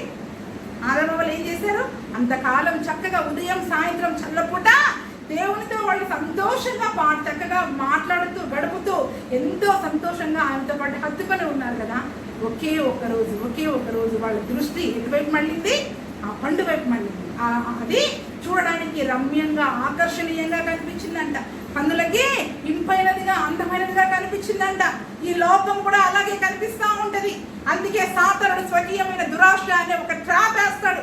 ఎప్పుడైతే ఎవరైతే ఆ వలలో చిక్కుకుంటారో దాన్ని చూసి అబ్బాయి ఇది చాలా బాగుంది, నేను అలా ఉండాలి, నేను అక్కడికి వెళతాను అని ఎప్పుడైతే ఈ నీరు వద్దు నాకు, తను ఆ పక్షిరాజు నీరు నాకు కావాలి, ఆ పక్షిరాజు మాటలు కావాలి, వాళ్ళు పెట్టే భోజనాలు కావాలి, వాళ్ళు పెట్టే ఆ యొక్క వృద్ధి కావాలి, అదంతా ఈ లోక సంబంధమైన మాయ. ఈ లోకము రంగుల వలయం అంట. చివరికి అది అంతమైపోయేది, ఏది శాశ్వతమైంది కాదు. వాడు చెప్పే, ఎందుకంటే ఆ దురాశలకు తండ్రి అపవాది. వాడు మీ తండ్రి అయినా అపవాది దురాశలను నెరవేర్చుకొచ్చున్నారంట. కాబట్టి ఆ పాపం ఏం చేస్తుందంట, దురాశ అనే ఆ యొక్క ఆదము అవ్వలేక ఏదైనా తోటలో పండ్లు తక్కువయ్యాయా, కానీ దురాశ పుట్టింది. ఏం చేసింది, అన్ని తిన్నాం, ఈ పండు కూడా తిన్నాం. దురాశ ఉన్నదానితో సంతృప్తి చెందకుండా లేనిది కావాలి అనుకోవడమే దురాశ. ఉన్నదానితో సంతృప్తి చెందకుండా లేని దానికోసం ఆరాటపడి కష్టపడి ప్రాణం మీదకి తెచ్చుకొని దానిని తిని వాళ్ళు ఏం చేశారు, దేవునితో సంబంధాన్ని పోగొట్టుకున్నారు, పాపులుగా మిగిలిపోయారు. దేవుని సహవాసాన్ని పోగొట్టుకొని ఆ ఏదైనా తోటల నుంచి దేవుడిచ్చిన ఆ మహిమను పోగొట్టుకొని ఆ యొక్క లోకంలోనికి వారు వెళ్ళగొట్టబడ్డారు. అదే రీతిగా ఈ యొక్క ద్రాక్షవల్లి కూడా ఏం చేస్తుందంట, చక్కగా సాతాను వేసిన స్వకీయమైన దురాశ అనే ట్రాప్ లో చిక్కుకుంది. ట్రాప్ లో చిక్కుకొని ఏం చేసేసింది, చక్కగా తన యొక్క బ్రేళ్లను నెమ్మదిగా ఇక అయ్యగారు చెప్పే బోధలు ఇప్పటి నుంచి ఎలా ఉంటాయంట, దురద చెవులు. ఇప్పటి నుంచి మనుషులు ఎటువంటి వాళ్ళుగా మారిపోతారంట, దురద చెవులు గలవారై హిత బోధన సహింపక, వారికి ఆరోగ్యకరమైన బోధ, నీ ఆత్మీయ జీవితానికి నీ నిత్య రాజ్యానికి చేరడానికి అవసరమైన ఏ బోధ చెప్పినా, అయ్యగారు ఎంత చెప్పినా, ఎంత కన్నీరు గార్చినా, ఏడుస్తూ చెప్పినా, నెమ్మదిగా చెప్పినా, గద్దుచి చెప్పినా, కళ్ళుచి చెప్పినా అది ఇట్లాగే ఉంటుంది, నేను విన్నట్టే ఉంటారు. కానీ ఏం చేసుకుంటారు, దురద చెవులు గలవారై దానిని సహింపక స్వకీయమైన దురాశలకి అనుకూలమైన ఆ ఇంకొక పక్షిరాజును వాళ్ళు ఎన్నుకున్నారు. తమకు అనుకూలమైన బోధనలు చేసే ఇంకొక సేవకుల దగ్గరికి వెళ్ళిపోతారు. వాళ్ళు మందిరాలు మార్చే వాళ్ళు ఉంటారు, దేవుణ్ణి వదిలిపెట్టి లోకంలోనికి వెళ్ళిపోయే వాళ్ళు ఉంటారు. ఎందుకంటే దేవుని యొక్క దైవ సేవకుడు చెప్పే బోధలు వాళ్ళకి నచ్చట్ల. వాళ్ళు అనుకున్నదే వాళ్ళకి నెరవేరాలి. తమ స్వకీయమైన దురాశను బట్టి వాళ్ళు అనుకుంది మాత్రమే వాళ్ళది నెరవేరాలి. వాళ్ళకు అనుకూలమైన బోధనే సేవకుడు చేయలేదని చెప్పి ఏం చేస్తారంట, చక్కగా ఈ పక్షిరాజును వదిలిపెట్టేసి తన బ్రేళ్లని చక్కగా ఇంకొక పక్షిరాజు తిప్పేసింది. అంటే తమకి అనుకూలమైన బోధనలను అక్కడ ఏర్పాటు చేసుకుంది. స్వకీయమైన దురాశ అనే ట్రాప్. కాబట్టి దురాశ మనుషులను ఎంతగా నాశనానికి తీసుకెళ్తారు తెలుసా, కాని ఫలాలు ఫలించే వారినిగా మనం నరకబడి అగ్నిలో నరకానికి వెళ్ళేంత వరకు కూడా అది మనల్ని విడిచిపెట్టదు. కాబట్టి స్వకీయమైన దురాశకి లోబడి ఎంతో మంది తమ జీవితాలను పాడు చేసుకున్నారు. ఎంతో మంది దేవుని యొక్క ఆజ్ఞకి వ్యతిరేకంగా ప్రవర్తించేటట్లు చేస్తుంది స్వకీయమైన దురాశ. ఎలా చేస్తుంది, దేవుని యొక్క ఆజ్ఞకి వ్యతిరేకంగా తమకు అనుకూలంగా మాట్లాడే వాళ్ళనే వాళ్ళు పోగు చేసుకుంటారు.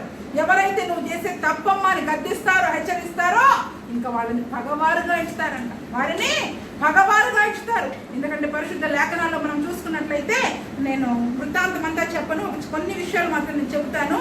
ఆహాబు రాజు అనే ఒక రాజు గురించి నేను చెప్తాను. ఆ ఆహాబు రాజు దేవుని యొక్క ఇశ్రాయేలు దేశానికి రాజుగా ఉన్నాడు.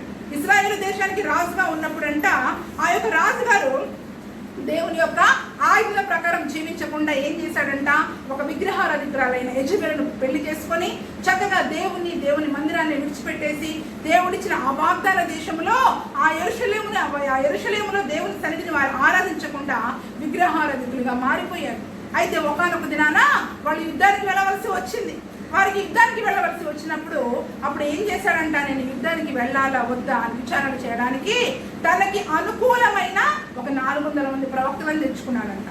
అయితే ఆ రాజుగారి దగ్గరికి ఇంకొక రాజుగారు వచ్చారు. ఆయన యూదా రాజుగారు, ఆయన యెహోషాపాతు రాజుగారు. అయితే ఆ రాజుగారు వచ్చన్నాడు, ఈ 400 మంది ప్రవక్తలను చూస్తే లోక సంబంధమైన వ్యక్తులుగా కనిపిస్తున్నారు, నాకు ఎవరు ఆత్మీయంగా కనిపించట్లేదండి. దేవుని యెహోవాకు సంబంధించిన ప్రవక్తలు ఎవరు మీ దేశంలో లేరా అని అడిగినప్పుడు ఒకడు ఉన్నాడు కానీ ఎప్పుడు చూడు నువ్వు ఇలాగైపోతావు అలాగైపోతావని నా గురించి చెప్పడమే కానీ, కీడు చెప్పడమే కానీ ఏ రోజు ఆశీర్వాదాల గురించి నాకు ఎప్పుడు మాట్లాడండి. నువ్వు చక్కగా ఆశీర్వదించబడతావు, దేవుడు నిన్ను ఆశీర్వదిస్తాడు, అత్యధికంగా నిన్ను హెచ్చిస్తాడు అనే ఆశీర్వాదాలు ఎప్పుడు చెప్పడండి, ఎప్పుడు కీడు చెప్తున్నాడు నా గురించి. ఎందుకంటే అతను దుష్టుడు కాబట్టి కీడు చెప్తున్నాడు. నువ్వు చేసే క్రియలను బట్టి దేవుడు నిన్ను గద్దిస్తూ ఉన్నాడు.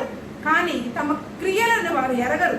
ఆ స్వకీయమైన దురాశ వాళ్ళని ఏం చేస్తుంది, వాళ్ళు పైకి మాత్రము మేము చాలా మంచి వాళ్ళమండి, మేము దేవుని సన్నిధికి వెళ్తాం, మేము వాక్యం చదువుకుంటాం, ప్రార్థన చేసుకుంటాం అంటున్నారు. కానీ తమ స్వకీయమైన దురాశ అనే ట్రాప్లో వాళ్ళు చిక్కుకున్నారని చెప్పి మరి సేవకుడు గద్దించే మాటలన్నీ వాళ్ళు ఇష్టపడరు.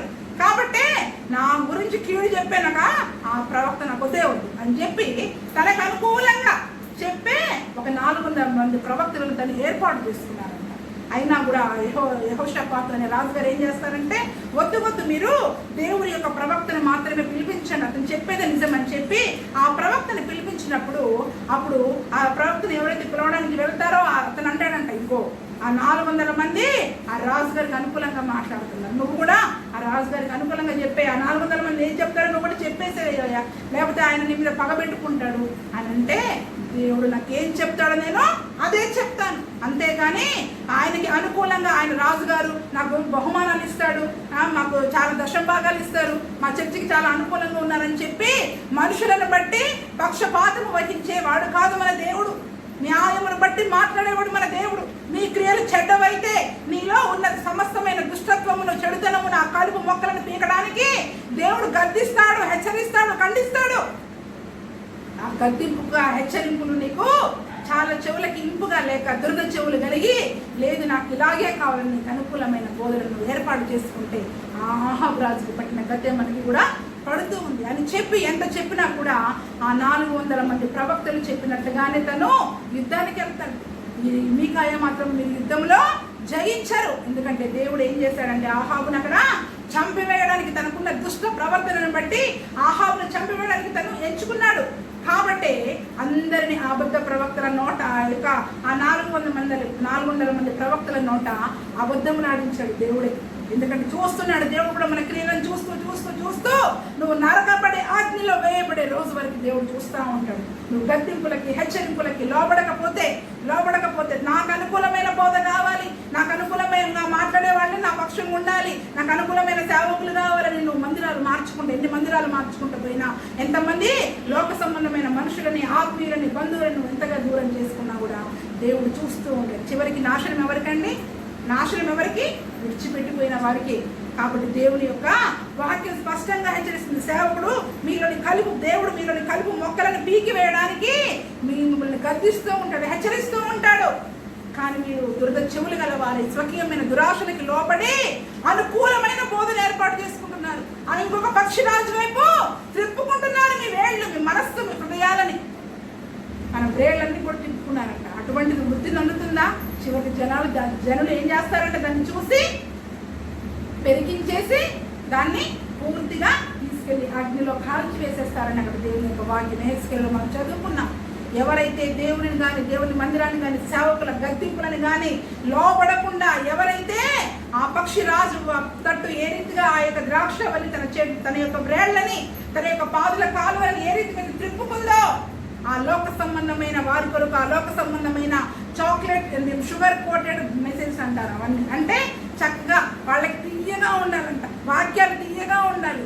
అబ్బా దేవుడు నిన్ను ఆశీర్వదించుగాక. నువ్వేమన్నా చేయమ్మా, నువ్వు విచారం చేయి, మందమ్ము, లేకపోతే నీ పొరుగుదాన్ని ఆశించు, నువ్వు ఇష్టం అబద్ధాలాడు, లేకపోతే మోసం చేయి, ఏమన్నా చేయి, దేవుడు నిన్ను ఆశీర్వదించుగాక అంటే ఎంత సంతోషమో వాళ్ళు.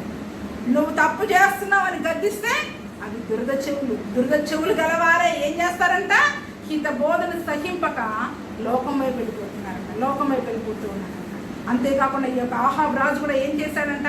ఇంకొక మాట మనం చదువుకున్నట్లయితే హేరోదు, ఆహాబ్ రాజు ఏం చేశాడు మనం ఇంకొక విషయంలో మనం చూసుకున్నట్లయితే, తన పొరుగువాడైన నాబోతు ద్రాక్ష తోటని ఆశపడ్డాడంట. తన పొరుగువాడైన నాబోతు ద్రాక్ష తోటని ఆశపడ్డాడు. ఎందుకు అంటే తనది కాని దానిని తను ఆశపడ్డాడు. ఆ ద్రాక్ష తోట కొరకు ఆ యొక్క వ్యక్తిని పూర్తిగా అతను అబద్ధ సాక్షులను పెట్టి చంపించేసి ఆ ద్రాక్ష తోటను లోపరుచుకున్నాడు. అంటే దురాశ తను ఏం చేసింది? ఎంతకైనా కూడా మనల్ని తెగించే విధంగా చేస్తూ ఉంది. కాబట్టి స్వకీయమైన దురాశ ఆహాబు కుమార్తెను ఏం చేసింది? ఆ రాజ్యకాంక్ష కలిగి ఒక విగ్రహారాధికురాలు పెళ్లి చేసుకునే విధంగా చేసింది. అంతేకాకుండా ఆ యొక్క నాబోతు అనే ఒక వ్యక్తిని, యథార్థమైన ఆ వ్యక్తిని చంపి ఆ యొక్క ధనవంతుడు అవ్వాలని చెప్పి ఆ ద్రాక్ష తోటను తను స్వాధీనం చేసుకున్నాడు. ఒక నరహంతకుడుగా మారిపోయాడు. అంతేకాకుండా దేవుని యొక్క బోధనలు, దేవుని యొక్క హెచ్చరికలు, గద్దింపులు అతనికి ఇష్టంగా లేకుండా ఏం చేశాడు? తనకు అనుకూలమైన బోధకులని మార్చుకున్నాడు. అదే మనం ఇప్పుడు తిమోతిలకు రాసిన 4వ అధ్యాయము 2వ వచనంలో మనం చదువుకున్నాం. తమకు అనుకూలమైన బోధకులను వాళ్ళు పోగు చేసుకుంటారంట. ఎవరెవరు నాకు అనుకూలంగా మాట్లాడతారు, ఎవరెవరు నా మేలు కొరకు మాట్లాడతారు, మేలు కొరకు మాట్లాడే వాళ్ళు వెతికే వాళ్ళు ఎప్పుడు కూడా బాగుపడతారు. మనం గద్దింపులు, దేవుని యొక్క గద్దింపులు, ఆయన యొక్క శిక్షకి మనము లోబడే వారంగా ఉండాలి. దేవుడు నన్ను హెచ్చరించాడు అంటే, అమ్మో నాలో ఏదైనా సాతాను వేసే వలకి నేనేమైనా ట్రాప్లు నేనేమైనా చిక్కుకున్నానేమో, ఆ వలలో నేను చిక్కుపడిపోయానేమో, అందుకే దేవుడు నన్ను హెచ్చరిస్తున్నాడేమో. ఎవరైనా హెచ్చరికకు లోబడితే వారి జీవితము బాగుపడుతుంది. అంతేగాని హెచ్చరికలకు లోపడకుండా, గద్దెంపులకు లోపడకుండా నాకు ఆ యొక్క ద్రాక్షవల్లి చక్కగా తనను నాటి వృద్ధి చేసి ఏం చేసిందంట? తన నాటి వృద్ధి చెందించి తన కొరకు తన రక్తము కార్చిన ఆ యేసు ప్రభువుతో హత్తుకుని ఉండవలసిన ఆ ద్రాక్షవల్లి ఏం చేసింది? ఇప్పుడు స్వకీయమైన దురాక్షాన్ని ట్రాప్లో పడిపోయి చక్కగా ఏం చేసింది? అది దురద చెవులు గలవారై దేవుడు చెప్పే ఆరోగ్యకరమైన బోధ, క్షేమకరమైన బోధ అది సహించకుండా దురాశ కలిగి ఎవరి సొత్తును నేను ఎవరిని తీసుకుందునా, ఏ రకంగా నేను డబ్బు సంపాదించాలి, ఏ రకంగా నేను మనుషులను మాయ చేసి డబ్బు సంపాదించాలి అంటే ఆ ఆశ, దురాశ ఎవరైనా పుట్టిందంటే వారు ఏమి చేయడానికైనా సిద్ధపడతారు. ఎవరిని మోసం చేయడానికైనా, ఎటువంటి పని చేయడానికైనా సిద్ధపడతారు. కానీ అటువంటి దురాశ మనలో ఉందేమో, ఆ దురాశలో మనం చిక్కుకున్నామేమో అని మనల్ని మనం పరీక్షించుకోవాలి. ఈరోజు ఈ యొక్క దురాశ, ఈ యొక్క దురద చెవులు గల వాళ్ళు ఇంకా ఏం చేస్తారు? ఇప్పుడు మనం చదువుకున్నాం, దురద చెవులు కలిగిన వాళ్ళు దురాశను కలిగి ఉంటారు. ఉన్నదానితో సంతృప్తి చెందరు, లేనివి కావాలని వారు కోరుకుంటారు. అంతేకాకుండా ఎప్పుడు ఆశీర్వాదాలే కోరుకుంటారు. హెచ్చరికలు, గద్దింపులు, ఖండింపుతో కూడిన వాక్యం వారికి నచ్చదు. అమ్మా మీరు చేయడం మీకు క్షేమం కాదు, మీకు మంచిది కాదు, మీ ఆత్మీయ స్థితికి మంచిది కాదు అని మనం ఎంతగా బోధించినా, హెచ్చరించినా అవి వాళ్ళకి ఎలా ఉంటాయంట? దురద చెవులు గల వాళ్ళు అయిపోయారు. కాబట్టి హితబోధ సహింపరు. కాబట్టి ఆ పక్షిరాజుని మేము తిప్పుకోవడానికి కారణం ఏంటి అంటే వారు దురద చెవి కలిగిన ఆ యొక్క మనిషిగా ఆ యొక్క ద్రాక్షవల్లి మారిపోయింది.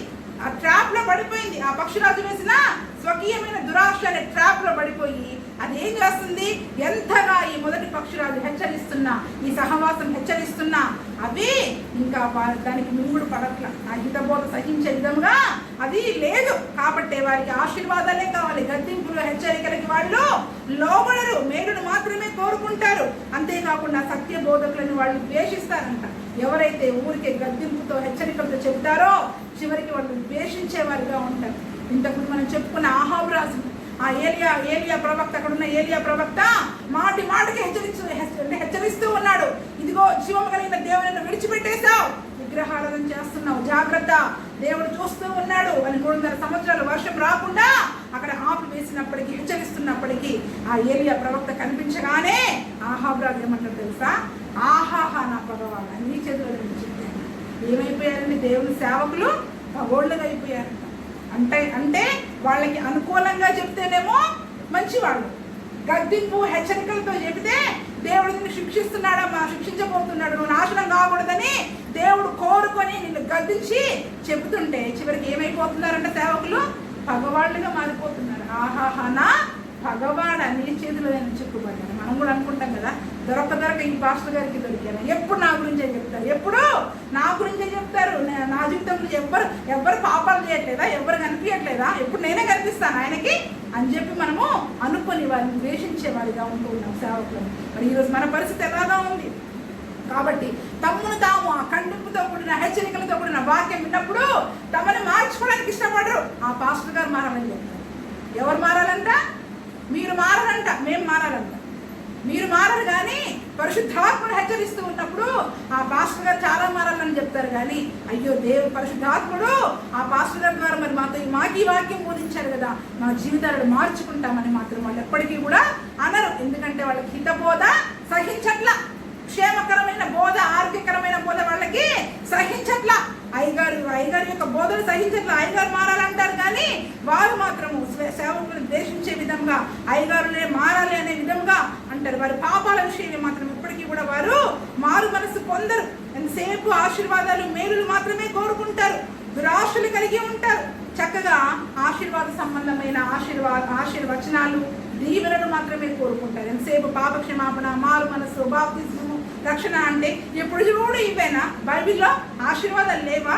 చక్కగా నువ్వు ఏమన్నా చేయి, దేవుడిని నాకు అత్యధికంగా హెచ్చించింది కాక. అబ్బా, వాట్సాప్లో చూసుకుంటాం కదా, దానికి ముందు ఆజ్ఞ కనిపించదు. ఆ యొక్క వాగ్దానం చూడగానే ఆమేనని కొట్టేస్తాం కదా. అపవాదం ఏం చేసిందంటే సైలెంట్గా ఒకరోజు, ఇదిగో ఈ లోకంలో అధికారం అంతా నేను నీకు ఇచ్చేస్తున్నా, ఈ మహిమంతా నేను నీకు ఇచ్చేస్తున్నా, ఇదంతా నా చేతిలో ఉంది, నేను నీకు ఇచ్చేస్తున్నా అనగానే మనం ఏం చేస్తామంటే టక్కున చెప్పండి, ఏం చేస్తాం? ఈ లోకంలోని అధికారము మహిమ అంతా నీకు ఇస్తా అంటే నువ్వేం చేస్తావు? ఆమె నేను కొడతావా లేదా? కొడతారా లేదా? ఆమె ఐ రిసీవ్ ఇట్ అంటావా? కొడతారా లేదా? అది ఎవడు పెడుతున్నాడు? అది సాతాను ట్రాపా? దేవుడు చెప్తున్న మాటనా? అది సాతాను వేసిన ట్రాప్ అని మనం ఆలోచించాం. ఆహా, నాకు ఈ మహిమ వచ్చింది, అధికారం వచ్చింది, దేవుడు దాన్ని సింహాసనం మీద కూర్చోబెడతా అన్నాడు. అదే చూస్తాం. సింహాసనము, అధికారము, మహిమ, హెచ్చింపు, ఈ లోకంలో ఘనత, పేరు, ధనము, ఇవే చూస్తాం. కానీ అది సాతాను వేసే ట్రాపా? దేవుని వాక్యంలో దేవుడు మనకి చెప్తూ ఉన్నాడా అని ఆలోచించాం కదా. నేను పెట్టాను నా స్టేటస్లో, ఎంతమంది చూస్తారో నాకు తెలియదు. మరి చక్కగా అపవాదం ఏం చేస్తున్నాడు? యేసు ప్రభువుని కూడా తీసుకెళ్ళి కొండ మీదకి తీసుకెళ్ళి, ఇదిగో ఈ యొక్క లోకాధికారం అంతా కూడా నా చేతుల్లో ఉంది, అధికారం నీకు ఇచ్చేస్తా, మహిమ నీకు ఇచ్చేస్తా అంటే సాతాను నా వెనక్కి వెళ్ళిపోని కనిపించింది. కాబట్టి ఎవరైతే ఆశీర్వాదాలు, మేలులు, ఈ లోక సంబంధమైన ఆశీర్వాదాలు, ఘనతలు కోరుకుంటారో వాళ్ళకి సాతాను గడు వేసే ట్రాప్ ఏంటంటే స్వకీయమైన దురాశ. చక్కగా ఏం చేస్తుంది? ఈ యొక్క లోక సంబంధంగా మనం ఆశీర్వదించబడాలి అని చెప్పేసి దేనికైనా చేయడానికి మనం సిద్ధపడి ఏం చేస్తాం? ఆత్మ సంబంధమైన బోధనల్ని సహించకుండా దురద చెవులు గల వారం అయిపోతాం. దురద చెవులు అనే జబ్బు మనకు వచ్చేస్తుంది. ఎవరైతే ఆ ట్రాప్లో పడిపోతారో వాళ్ళకి దురద చెవులు అనే ఆ డిసీజ్ వచ్చేస్తుంది. ఆ డిసీజ్ వచ్చేస్తుంది. వచ్చేసి ఏం చేస్తుంది? ఇక అప్పటి నుంచి మాకు ఈ అయ్యగారు వద్దు, మాకు ఆ బోధలు వద్దు, మాకు ఆ సహవాసం వద్దు, ఎందుకంటే అందరికీ నేనే కనిపిస్తాను, ఇంకెవ్వరు కనిపించదు. నిన్ను దేవుడు కోరుకున్నాడు కాబట్టే నిన్ను హెచ్చరిస్తూ ఉన్నాడు. ఎవరినైతే దేవుడు ప్రేమిస్తాడో వాళ్ళని హెచ్చరిస్తాడు, గద్దిస్తాడు. ప్రేమించు కుమారుని అంట బెత్తము వాడని, కుమారుడు అంటే తండ్రికి విరోధంట, కుమారునికి విరోధంట తండ్రి. అంటే కుమారుని బెత్తం వాడి ఎవరైతే సరి చేస్తారో వాడు నిజమైన మంచి తండ్రి అంట. ఎవరైనా బెత్తం వాడకుండా ఉంటే వాడు కుమారుడికి విరోధంట తండ్రి. ఆంటీ అంట, అంటే నువ్వేమన్నా కానీ సంబంధం లేదు, గద్దించడానికి ఇష్టపడని తండ్రి. కాబట్టి బెత్తం వాడమని దేవుని యొక్క వాక్యంలో హెచ్చరిస్తూ ఉంది. మన పిల్లల్ని సరిచేయడానికి మనం బెత్తం వాడుతూ ఉన్నాం. కాబట్టి పరిశుద్ధాత్ముడు ఖండింపుతో కూడిన వాక్యము, గద్దింపుతో కూడిన వాక్యము మనకి హెచ్చరిస్తూ ఉన్నప్పుడు ఆ హెచ్చరికలకి ఎవరైతే లోబడి తమలోని కలుపు మొక్కలను తీసుకోవడానికి, దేవుడి మనలోని కలుపును, మన చెడుతనమును, దుష్టత్వమును తీసివేయడానికి ప్రయత్నిస్తూ ఉన్నప్పుడు ఎవరైతే అంగీకరించి ఆ బోధకు ఇష్టపడతారో వారు మంచి ఫలములు ఫలించే చెట్టుగా ఆ యొక్క దేవుని యొక్క సన్నిధిలో మనము జీవించే వారంగా ఉంటాం. మంచి చెట్టు మంచి ఫలములు ఫలించును, కాని చెట్టు, పనికి మారిన చెట్టు, పనికి మారిన కాని ఫలములు ఫలించును. ఎందుకు అంటే ఆ యొక్క దేవుడు ఎవరినైతే ప్రేమిస్తూ ఉన్నాడో, ఇప్పుడు మనం యోహాను సువార్తలో చూసుకున్నట్లు ఎవరైతే దేవునితో పాటు ఫలించాలని, అంటుకట్టబడి ఫలించాలని కోరుకుంటారో వారిలో ఉన్న కలుపు తీగలన్నీ కూడా దేవుడు తీసి పారవేస్తూ ఉంటాడంట. మరి నీలో ఉన్న ఆ చెడుతనము, నువ్వు ఫలించాలని దేవుడు కోరుకుంటున్నాడు కాబట్టే నీలో ఉన్న ఆ చెడుతనాన్ని, దుష్టత్వాన్ని దేవుడు తీసివేయాలని దేవుడు ఆ యొక్క వాక్యం ద్వారా నిన్ను హెచ్చరిస్తూ ఉన్నాడు. మరి నీలో కలుపు మొక్కలను, ఆ చెడుతనమును, ఆ దుష్టత్వమును తీసివేసేసుకొని తండ్రి సన్నిధిలో మారు మనస్సు పొంది దేవునితో పాటు అంటుకట్టబడి మంచి ఫలములు ఫలించే చెట్లుగా ఉందామా? బాబు మాకు హితబోధ వద్దు, మాకు ఇష్టమైన మా స్వకీయమైన దురాశలకు సంబంధించిన బోధనే మాకు కావాలి, మాకు అనుకూలంగా చెప్పే సేవకులే మాకు కావాలి, మాకు ఆ బోధే కావాలని చెప్పి ఇంకొక పక్షి రాజు తట్టు మనం తిరుగుదామా? ఆ పక్షురాలు తిరిగినా ఆ చెట్టు పనికి మాలిన చెట్టుగా అయిపోయింది. ఆ యొక్క ద్రాక్షవల్లి ఏ రకంగా మారిపోయింది? చివరికి దాని అంతం ఏమైపోయింది? పనికి మాలిన చెట్టుగా మారిపోయింది. జనులు దానిని పెరికి వేశారు, కాల్చి వేసేశారు. అది ఇంకా చిగురించదు. దాన్ని తీసుకెళ్ళి ఎక్కడ నాటినా కూడా అది ఫలించదు. ఇంకా దాని లైఫ్ ఎండ్ అయిపోయింది. అక్కడ నిత్య నరకమే దాని యొక్క అంతము. మరి ఈరోజు మనం మంచి చెట్లు ఫలించే వారిగా ఉందామా? మంచి ఫలములు ఫలించే వారిగా, మంచి చెట్టుగా మనం ఉందామా?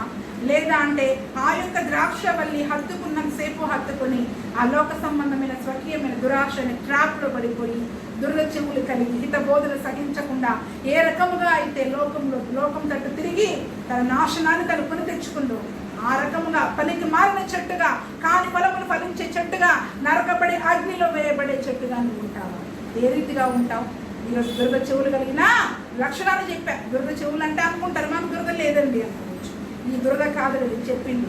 ఆ యొక్క లక్షణాలు మనలో ఉన్నాయని చూసుకోవాలి. ఏం కోరుకుంటున్నావు? ఆశీర్వాదాలు కోరుకుంటున్నావా? హెచ్చరికలు కోరుకుంటున్నావా? మేలునే కోరుకుంటున్నావా? కీడుతో కూడిన మా హెచ్చరికలు చెప్పినప్పుడు వాడికి లోబడే ప్రయత్నం చేస్తున్నావా? సేవకులు మారాలని నువ్వు మమ్మల్ని హెచ్చరిస్తున్నావా? లేదా మా హెచ్చరికలకి నువ్వు లోబడుతూ ఉన్నావా? దేవుడు హెచ్చరికలు చెప్పినప్పుడు మనసు మార్చుకునే ప్రయత్నం చేస్తున్నావా? నాకు కాదులే, ఇది పక్కన వాళ్ళకి అనుకుంటాం. కొంతమందికి ఇది ఒక రోగం. ఎంతసేపు వాక్యం తప్ప ఈ వాక్యం వాళ్ళకైతే బాగుంది. దేవుడు మనకు కూడా చెప్తున్నాడు అటువంటిది ఏదో మనలో ఉంది కాబట్టి ఎంతసేపు ఎదుటోళ్ళని చూడటం కాదు, మనల్ని మనము చూసుకునే ప్రయత్నం చేయండి. కాబట్టి అటువంటి హెచ్చరికలతో కూడిన సేవకులని ఏ రీతిగా నువ్వు ఎంచుతున్నావు? పగవారిగా ఎంచుతున్నావా? ద్వేషిస్తూ ఉన్నావా? వారిని విమర్శించే వారిగా నువ్వు ఉంటూ ఉన్నావా? నీ జీవితం ఇవన్నీ ఈ లక్షణాలను నీలో ఉంటే నీకు దురద చెవులు ఉన్నాయి. నువ్వు స్వకీయమైన దురాశనే వలలో చిక్కుకున్నావు, ట్రాప్లో చిక్కుకున్నావు. సాధారణ ట్రాప్లో నువ్వు పడిపోయావు. జాగ్రత్త, ఇప్పుడే నేడు అని సమయం ఉండగానే యేసయ్యా నన్ను ఈ యొక్క స్వకీయమైన దురాశ అనే ఈ ట్రాప్ నుంచి, ఈ వల నుంచి నన్ను కాపాడు ప్రభువా. ఇదిగో ఆ విచిత్రమైన వర్ణములు కలిగిన పక్షురాలు ధవళ వర్ణుడు రత్న వర్ణుడు అయినా నాయన ఇదిగో నీతో నేను హత్తుకొని నా యొక్క కొమ్మలు, నా యొక్క శాఖలన్నింటినీ కూడా నీతోటి హత్తుకొని నీతో అంటు కట్టబడి నీలో ఫలించడానికి నాకు సహాయం దయచేయి ప్రభు అని మనం అడుగుదాం. ఎందుకంటే దేవుని యొక్క వాక్యంలో ఉంది, నాలో ఎవడైతే నాలో నిలిచి ఉంటాడో, ఎవరిలో అయితే నేను నిలిచి ఉంటానో వాడు మాత్రమే బహుగా ఫలిస్తాడు. నీ స్వకీయమైన దురాశ అనే ట్రాప్లో నువ్వు పడిపోతే నువ్వు దేవునిలో నిలిచి ఉండలేవు. ఎందుకంటే ఇంకొక తట్టు నీ వేళ్ళు తిప్పుకున్నావు, నీ హృదయాన్ని తిప్పుకున్నావు, నీ మనసు తిప్పుకున్నావు, నీ జీవితాన్ని తిప్పుకున్నావు. ఇంకా నీలో ఫలములు ఉండవు. పనికి మారిన చెట్టుగా నీ యొక్క జీవితము అంతమైపోతూ ఉంది. కాబట్టి ఈ లోక మహిమ, రంగుల వలయము, డబ్బు, ఆశ, దురాశ అనే ఈ ట్రాప్లో పడకుండా ఆహాబు రాజు వలె ఆ చివరికి యుద్ధంలో ఏ రీతిగా తన ప్రాణాలను పోగొట్టుకున్నాడో, వద్దని చెప్పినా వినకుండా వెళ్ళి ఏ రీతిగా తన ప్రాణాలను పోగొట్టుకున్నాడు, ఏ రీతిగా ఈ చెట్టు తన యొక్క జీవితాన్ని అంతం చేసుకుందో, ఆ ద్రాక్షవల్లి తన జీవితాన్ని అంతం చేసుకుందో. స్వకీయమైన దురాశని ట్రాప్లో పడిపోయి దుర చెవులు కలిగి ఇంత బోధన సహింపకుండా నువ్వు ఒకవేళ అదే రీతిగా ఉన్నావేమో. ఎటువంటి జీవితం, ఎటువంటి లక్షణాలు నీలో ఉన్నాయి? మనల్ని మనం పరిశీలించుకుంటూ ప్రార్థన చేసుకుందాం. మోకరించండి, అందరం కూడా పరిశీలించుకుందాం. ఈరోజు మనం మంచి చెట్టుగా ఫలించాలి అంటే ఒకవేళ అటువంటి దురద చెవులు మనకు ఉండకూడదు. దురద చెవుల యొక్క లక్షణాలు నేను చెప్పాను. స్వకీయమైన దురాశ అనే ట్రాప్లో ఎవరైతే చిక్కుకుంటారో, ఎవరైతే దురద చెవులు కలిగిన వారుగా ఉంటారో వాళ్ళ లక్షణాలు చెప్పాను. వారి సేవకులను ద్వేషించే వారిగా ఉంటారు. సేవకుల హెచ్చరికలకు వారు లోబడరు. మీరును ఆశీర్వాదాలనే కోరుకుంటారు. నీలోని కలుపులో, చెడుతనంలో, దుష్టత్వంలో తీసివేయడానికి దేవుడు ఎంతగా హెచ్చరించినా ఆ హెచ్చరికలు వారికి ఇష్టం ఉండవు. ఇంత బోధన సహించే మనస్సు నీకు లేదు. క్షేమకరమైన బోధ, ఆరోగ్యకరమైన బోధన సహించే మనస్సు నీకుండట్లేదు అంటే నువ్వు వాడి ట్రాప్లో చిక్కుకున్నావు. జాగ్రత్త. స్వకీయమైన దురాశ అనే సాతాను వలలో చిక్కుకున్నావు. ఆ ద్రాక్షవల్లి ఏ రీతిగా తన వ్రేళ్లను తిప్పుకొని తన యొక్క అంతమును కొని తెచ్చుకుందో, ఇంకా మంచి ద్రాక్షవల్లి అగునంత మంచి ద్రాక్షవల్లి అయి ఇంకా కొద్ది కాలంలో చక్కటి ఫలాలు ఇస్తుందనగా సాతాను ట్రాప్ వేస్తున్నాడు. నువ్వు మంచి ఫలములు ఫలించకుండా నువ్వు నరకబడి అగ్నిలో పారవేయబడాలని వాడు ట్రాప్ విసురుతూ ఉన్నాడు. జాగ్రత్త. వేటగాని వల్ల వాడు వల విసురుతూ ఉన్నాడు. ఈరోజు ఒకవేళ అటువంటి దుర్గ చెవులు నీకున్నాయేమో, ఆ లక్షణాలు నీకున్నాయేమో, జాగ్రత్త. నిన్ను నువ్వు మార్చుకునే ప్రయత్నం చేయి. ఎంతసేపు సేవకులు మారాలి, ఆ సేవకులు అలా హెచ్చరించారు, ఇలా హెచ్చరించారు అని సేవకులను ద్వేషించేవారుగా, విమర్శించేవారుగా ఉన్నావేమో. జాగ్రత్త. దైవ సేవకులు దేవుని చేత నియమింపబడిన వారు. వారు ఏదైనా తప్పు చేస్తే దేవుడు వారిని శిక్షిస్తాడు. నువ్వు వారిని విమర్శించే ప్రయత్నం చేయకు. వారి యొక్క హెచ్చరికలకి, బోధనకి, ఖండింపుతో కూడిన వాక్యానికి లోబడే ప్రయత్నం చేస్తూ ఉన్నావా, లేకపోతే ఆ మాటలు నీకు కొంచెం చేదుగా అనిపిస్తూ ఉన్నాయా? ఈరోజు అడుగు, ప్రభువా చేదైన వేరు ఏది నాలో మలవకుండా ప్రభువా నాయన, ఇదిగో నన్ను నీలో అంటూ కట్టి నాయన, ఇదిగో నాయన నాలోని కలుపు మొక్కలను తీసివేస్తే నీ ఖండితమైన వాక్యానికి లోబడే హృదయాన్ని నాకు దయచేయి ప్రభువా. అటువంటి దురద చెవులు నాకు ఉన్నాయేమో ప్రభువా, ఇదిగో అటువంటి ఆ యొక్క వ్యాధి నుంచి నాకు విడుదల దయచేయి. స్వకీయమైన దురాశ అనే వలన నేను చిక్కుకున్నాను, ఇదిగో నాయన ఆ యొక్క వల నుంచి నాకు విడుదలను దయచేయి ప్రభువా. సాతాను వేటగాని వల నుంచి నాకు విడుదలను దయచేయి. వేటగాని విరును నాయన రక్షించును అని ఆయన వాగ్దానం ఎత్తి పట్టుకుని ప్రార్థన చేయి. అయ్యా ఇదిగో ప్రభు, వాడి వలన నేను చిక్కుకున్నానయ్యా. స్వకీయమైన దురాశకి లోబడిపోయి, నిన్ను మర్చిపోయి, నువ్వు నా కొరకు చేసిన త్యాగాన్ని మర్చిపోయి, నాయన సేవకులు సంఘము నా కొరకు చేసిన నాయన ఆశీర్వాదాలన్నీ, వారి మా కొరకు చేసిన మేలులన్నీ మర్చిపోయి, అయ్యా ఈ లోక సంబంధమైన ఆశలకి లోబడి నాయన ప్రభు, నాయన దుష్ట సంబంధమైన ఆశలకి లోబడిపోయి నాయన నేను ఇదిగో సాతాను యొక్క వలలో చిక్కుకున్నానయ్యా, నాకు విడుదల దయచేయి ప్రభు నాయన అని అడుగుదామా. ఈరోజు దేవుని సన్నిధిలో అడుగుదామా. హెచ్చరికలకు లోబడే మనస్సు ఉండాలని ప్రార్థన చేయండి. అయ్యా నీ ఖండితమైన వాక్యానికి లోబడే మనస్సు వారికి ఇవ్వండి. సేవకులను ద్వేషించే, విమర్శించే మనసు నాలో తీసివేయండి ప్రభువా. అనుకూలమైన బోధని నాయన అంగీకరించే మనసును మాకు తీసివేయండి ప్రభువా. అది మేలైన కీడైన ఆయన నీ హెచ్చరికకు మేము లోబడే హృదయాన్ని మాకు దయచేయి నాయన. అటువంటి దురద చెవులు గల జబ్బు మాలో ఉందేమో, మమ్మల్ని బాగుగా పరిశోధించు, తీసివేయి అని నాయన అడుగుదామా. తొలకరి వర్షపు జల్లులో ఆయన పొలములో ఈ సంఘము దేవుని యొక్క వ్యవసాయం అయింది కాబట్టి ఆయన పొలములో నిన్ను నాటాడు. మంచి విత్తనముగా నిన్ను నాటాడు. మంచి ఫలములు ఫలించాలని ఆయన కోరుకుంటూ ఉన్నాడు. తొలకరి వర్షపు జల్లులలో నీ పొలములోనే నాటితివి. తొలకరి వర్షపు జల్లులలో నీ పొలములోనే నాటితివి. నీలోనే చిగురించాలని, నీలోనే పుష్పించాలని, నీలోనే చిగురించాలని, నీలోనే పుష్పించాలని పరిశుద్ధాత్మ వరములతో అలంకరించుచున్నావు. నీ రాకడకై నిరంతరం నీలోనే జీవించాలనే ఆశనన్నిల బ్రతికించుచున్నది. ఎవరిలో నివసించాలనే ఆశ కలిగి ఉన్న విధంగా ఆయన నీ కొరకు నీవు ఆయన కొరకు పుష్పించాలని, చిగురించాలని దేవుని మందిరంలోని శ్రేష్టమైన సమృద్ధి కలిగిన విస్తారమైన పార నీరు కలిగిన వాక్యము చేత ఆయన నిన్ను సంతృప్తి పరుస్తూ, స్వస్థతనిస్తూ, రక్షణనిస్తూ, నిన్ను ప్రతి దినము ఆయనకి దగ్గరగా చేరుస్తూ నువ్వు ఆయన కొరకు మంచి ఫలములు ఫలించాలని ఆయన కోరుకుంటూ ఉంటే ఈరోజు నీ కను దృష్టి ఎక్కడ ఉంది? ఎటువైపు చూస్తున్నావు? దేవుని మందిరంలో ఉండి దేని వలలో చిక్కుకుంటున్నావు? ఒకసారి పరీక్షించుకొని ఉండాలి. ప్రార్థన చేసుకున్నాం. మనం మిక్కిలిగా ప్రేమిస్తున్నాం పరలోక తండ్రి యేసుక్రీస్తు ప్రభువా. అయ్యా అవును ప్రభువా, మేమందరము చక్కగా నీలో ఫలించాలని, నీలో చిగురించాలని, మంచి ఫలములు ఫలించాలని, మమ్మల్ని అందరినీ మంచి చెట్లుగా, మంచి నాయన పాలు నీరు కలిగిన స్థలములో నాయన మమ్మల్ని అందరినీ కూడా మీరు నాటారు. నీ సంఘం అనే పొలములో మీరు మమ్మల్ని నాటారు. నీ పరిశుద్ధాత్మ వరములతో మమ్మల్ని అభిషేకిస్తూ ఉన్నారు, స్వస్థతనిస్తూ ఉన్నారు, రక్షణనిస్తూ ఉన్నారు, ఆరోగ్యమునిస్తున్నారు, క్షేమమునిస్తూ ఉన్నారు, సమృద్ధినిస్తూ ఉన్నారు. నీ మందిరములోని సమృద్ధి చేత మమ్మల్ని తృప్తిపరుస్తూ ఉన్నారు ప్రభువా. అయ్యా నాయన ఇదిగో నీ నిత్య రాజ్యము కొరకు, నీ రాకడ కొరకు నాయన మమ్మల్ని సిద్ధపరుస్తూ ఉన్నారు, అలంకరిస్తూ ఉన్నారు. నీ మహిమ చేత మమ్మల్ని అలంకరిస్తూ ఉన్నారు నాయన. మరి సాతాను వేసే ఆ స్వకీయమైన దురాశ అనే ట్రాప్లో మేము పడిపోకుండా, దురద చెవులు కలిగిన వారుగా మేము ఉండకుండా ఆ యొక్క ద్రాక్షవల్లి ఏ రీతిగా అయితే తన యొక్క జీవితమును నాయన నీతో ఫలించాలని, నీతో అంటు కట్టబడి ఫలించడానికి సిద్ధంగా ఉన్న ఆ ద్రాక్షవల్లి ఏ రీతిగా అయితే ఇంకొక పక్షి రాజు వైపు తన యొక్క వ్రేళ్లను త్రిప్పుకుందో, శాఖలను విడిచిందో, అయ్యా అటువంటి వారముగా మేము ఉండకుండా ప్రభువా నాయన ఇదిగో నీతోనే అంటు కట్టబడి నాయన ఇదిగో నీ హెచ్చరికలకి గద్దింపులకి లోపడే మనసును మాకు దయచేయండి. మాలోని కలుపును తీసివేయండి ప్రభువా. గద్దించండి, హెచ్చరించండి, శిక్షించండి. నీకు లోబడే మనస్సును మాకు దయచేయండి. ఇక బోధన అంగీకరించే మనస్సును మాకు దయచేయండి. మాకు అనుకూలమైన బోధన మాకు వద్దు ప్రభువా. నీ హెచ్చరికలు కావాలి, నీ గద్దింపులు కావాలి ప్రభువా.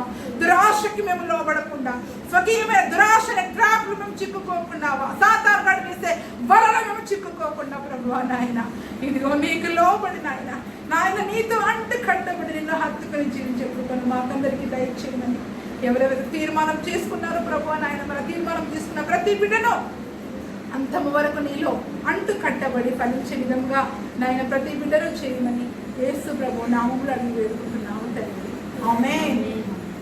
దేవునికి స్తోత్రం. హల్లెలూయా.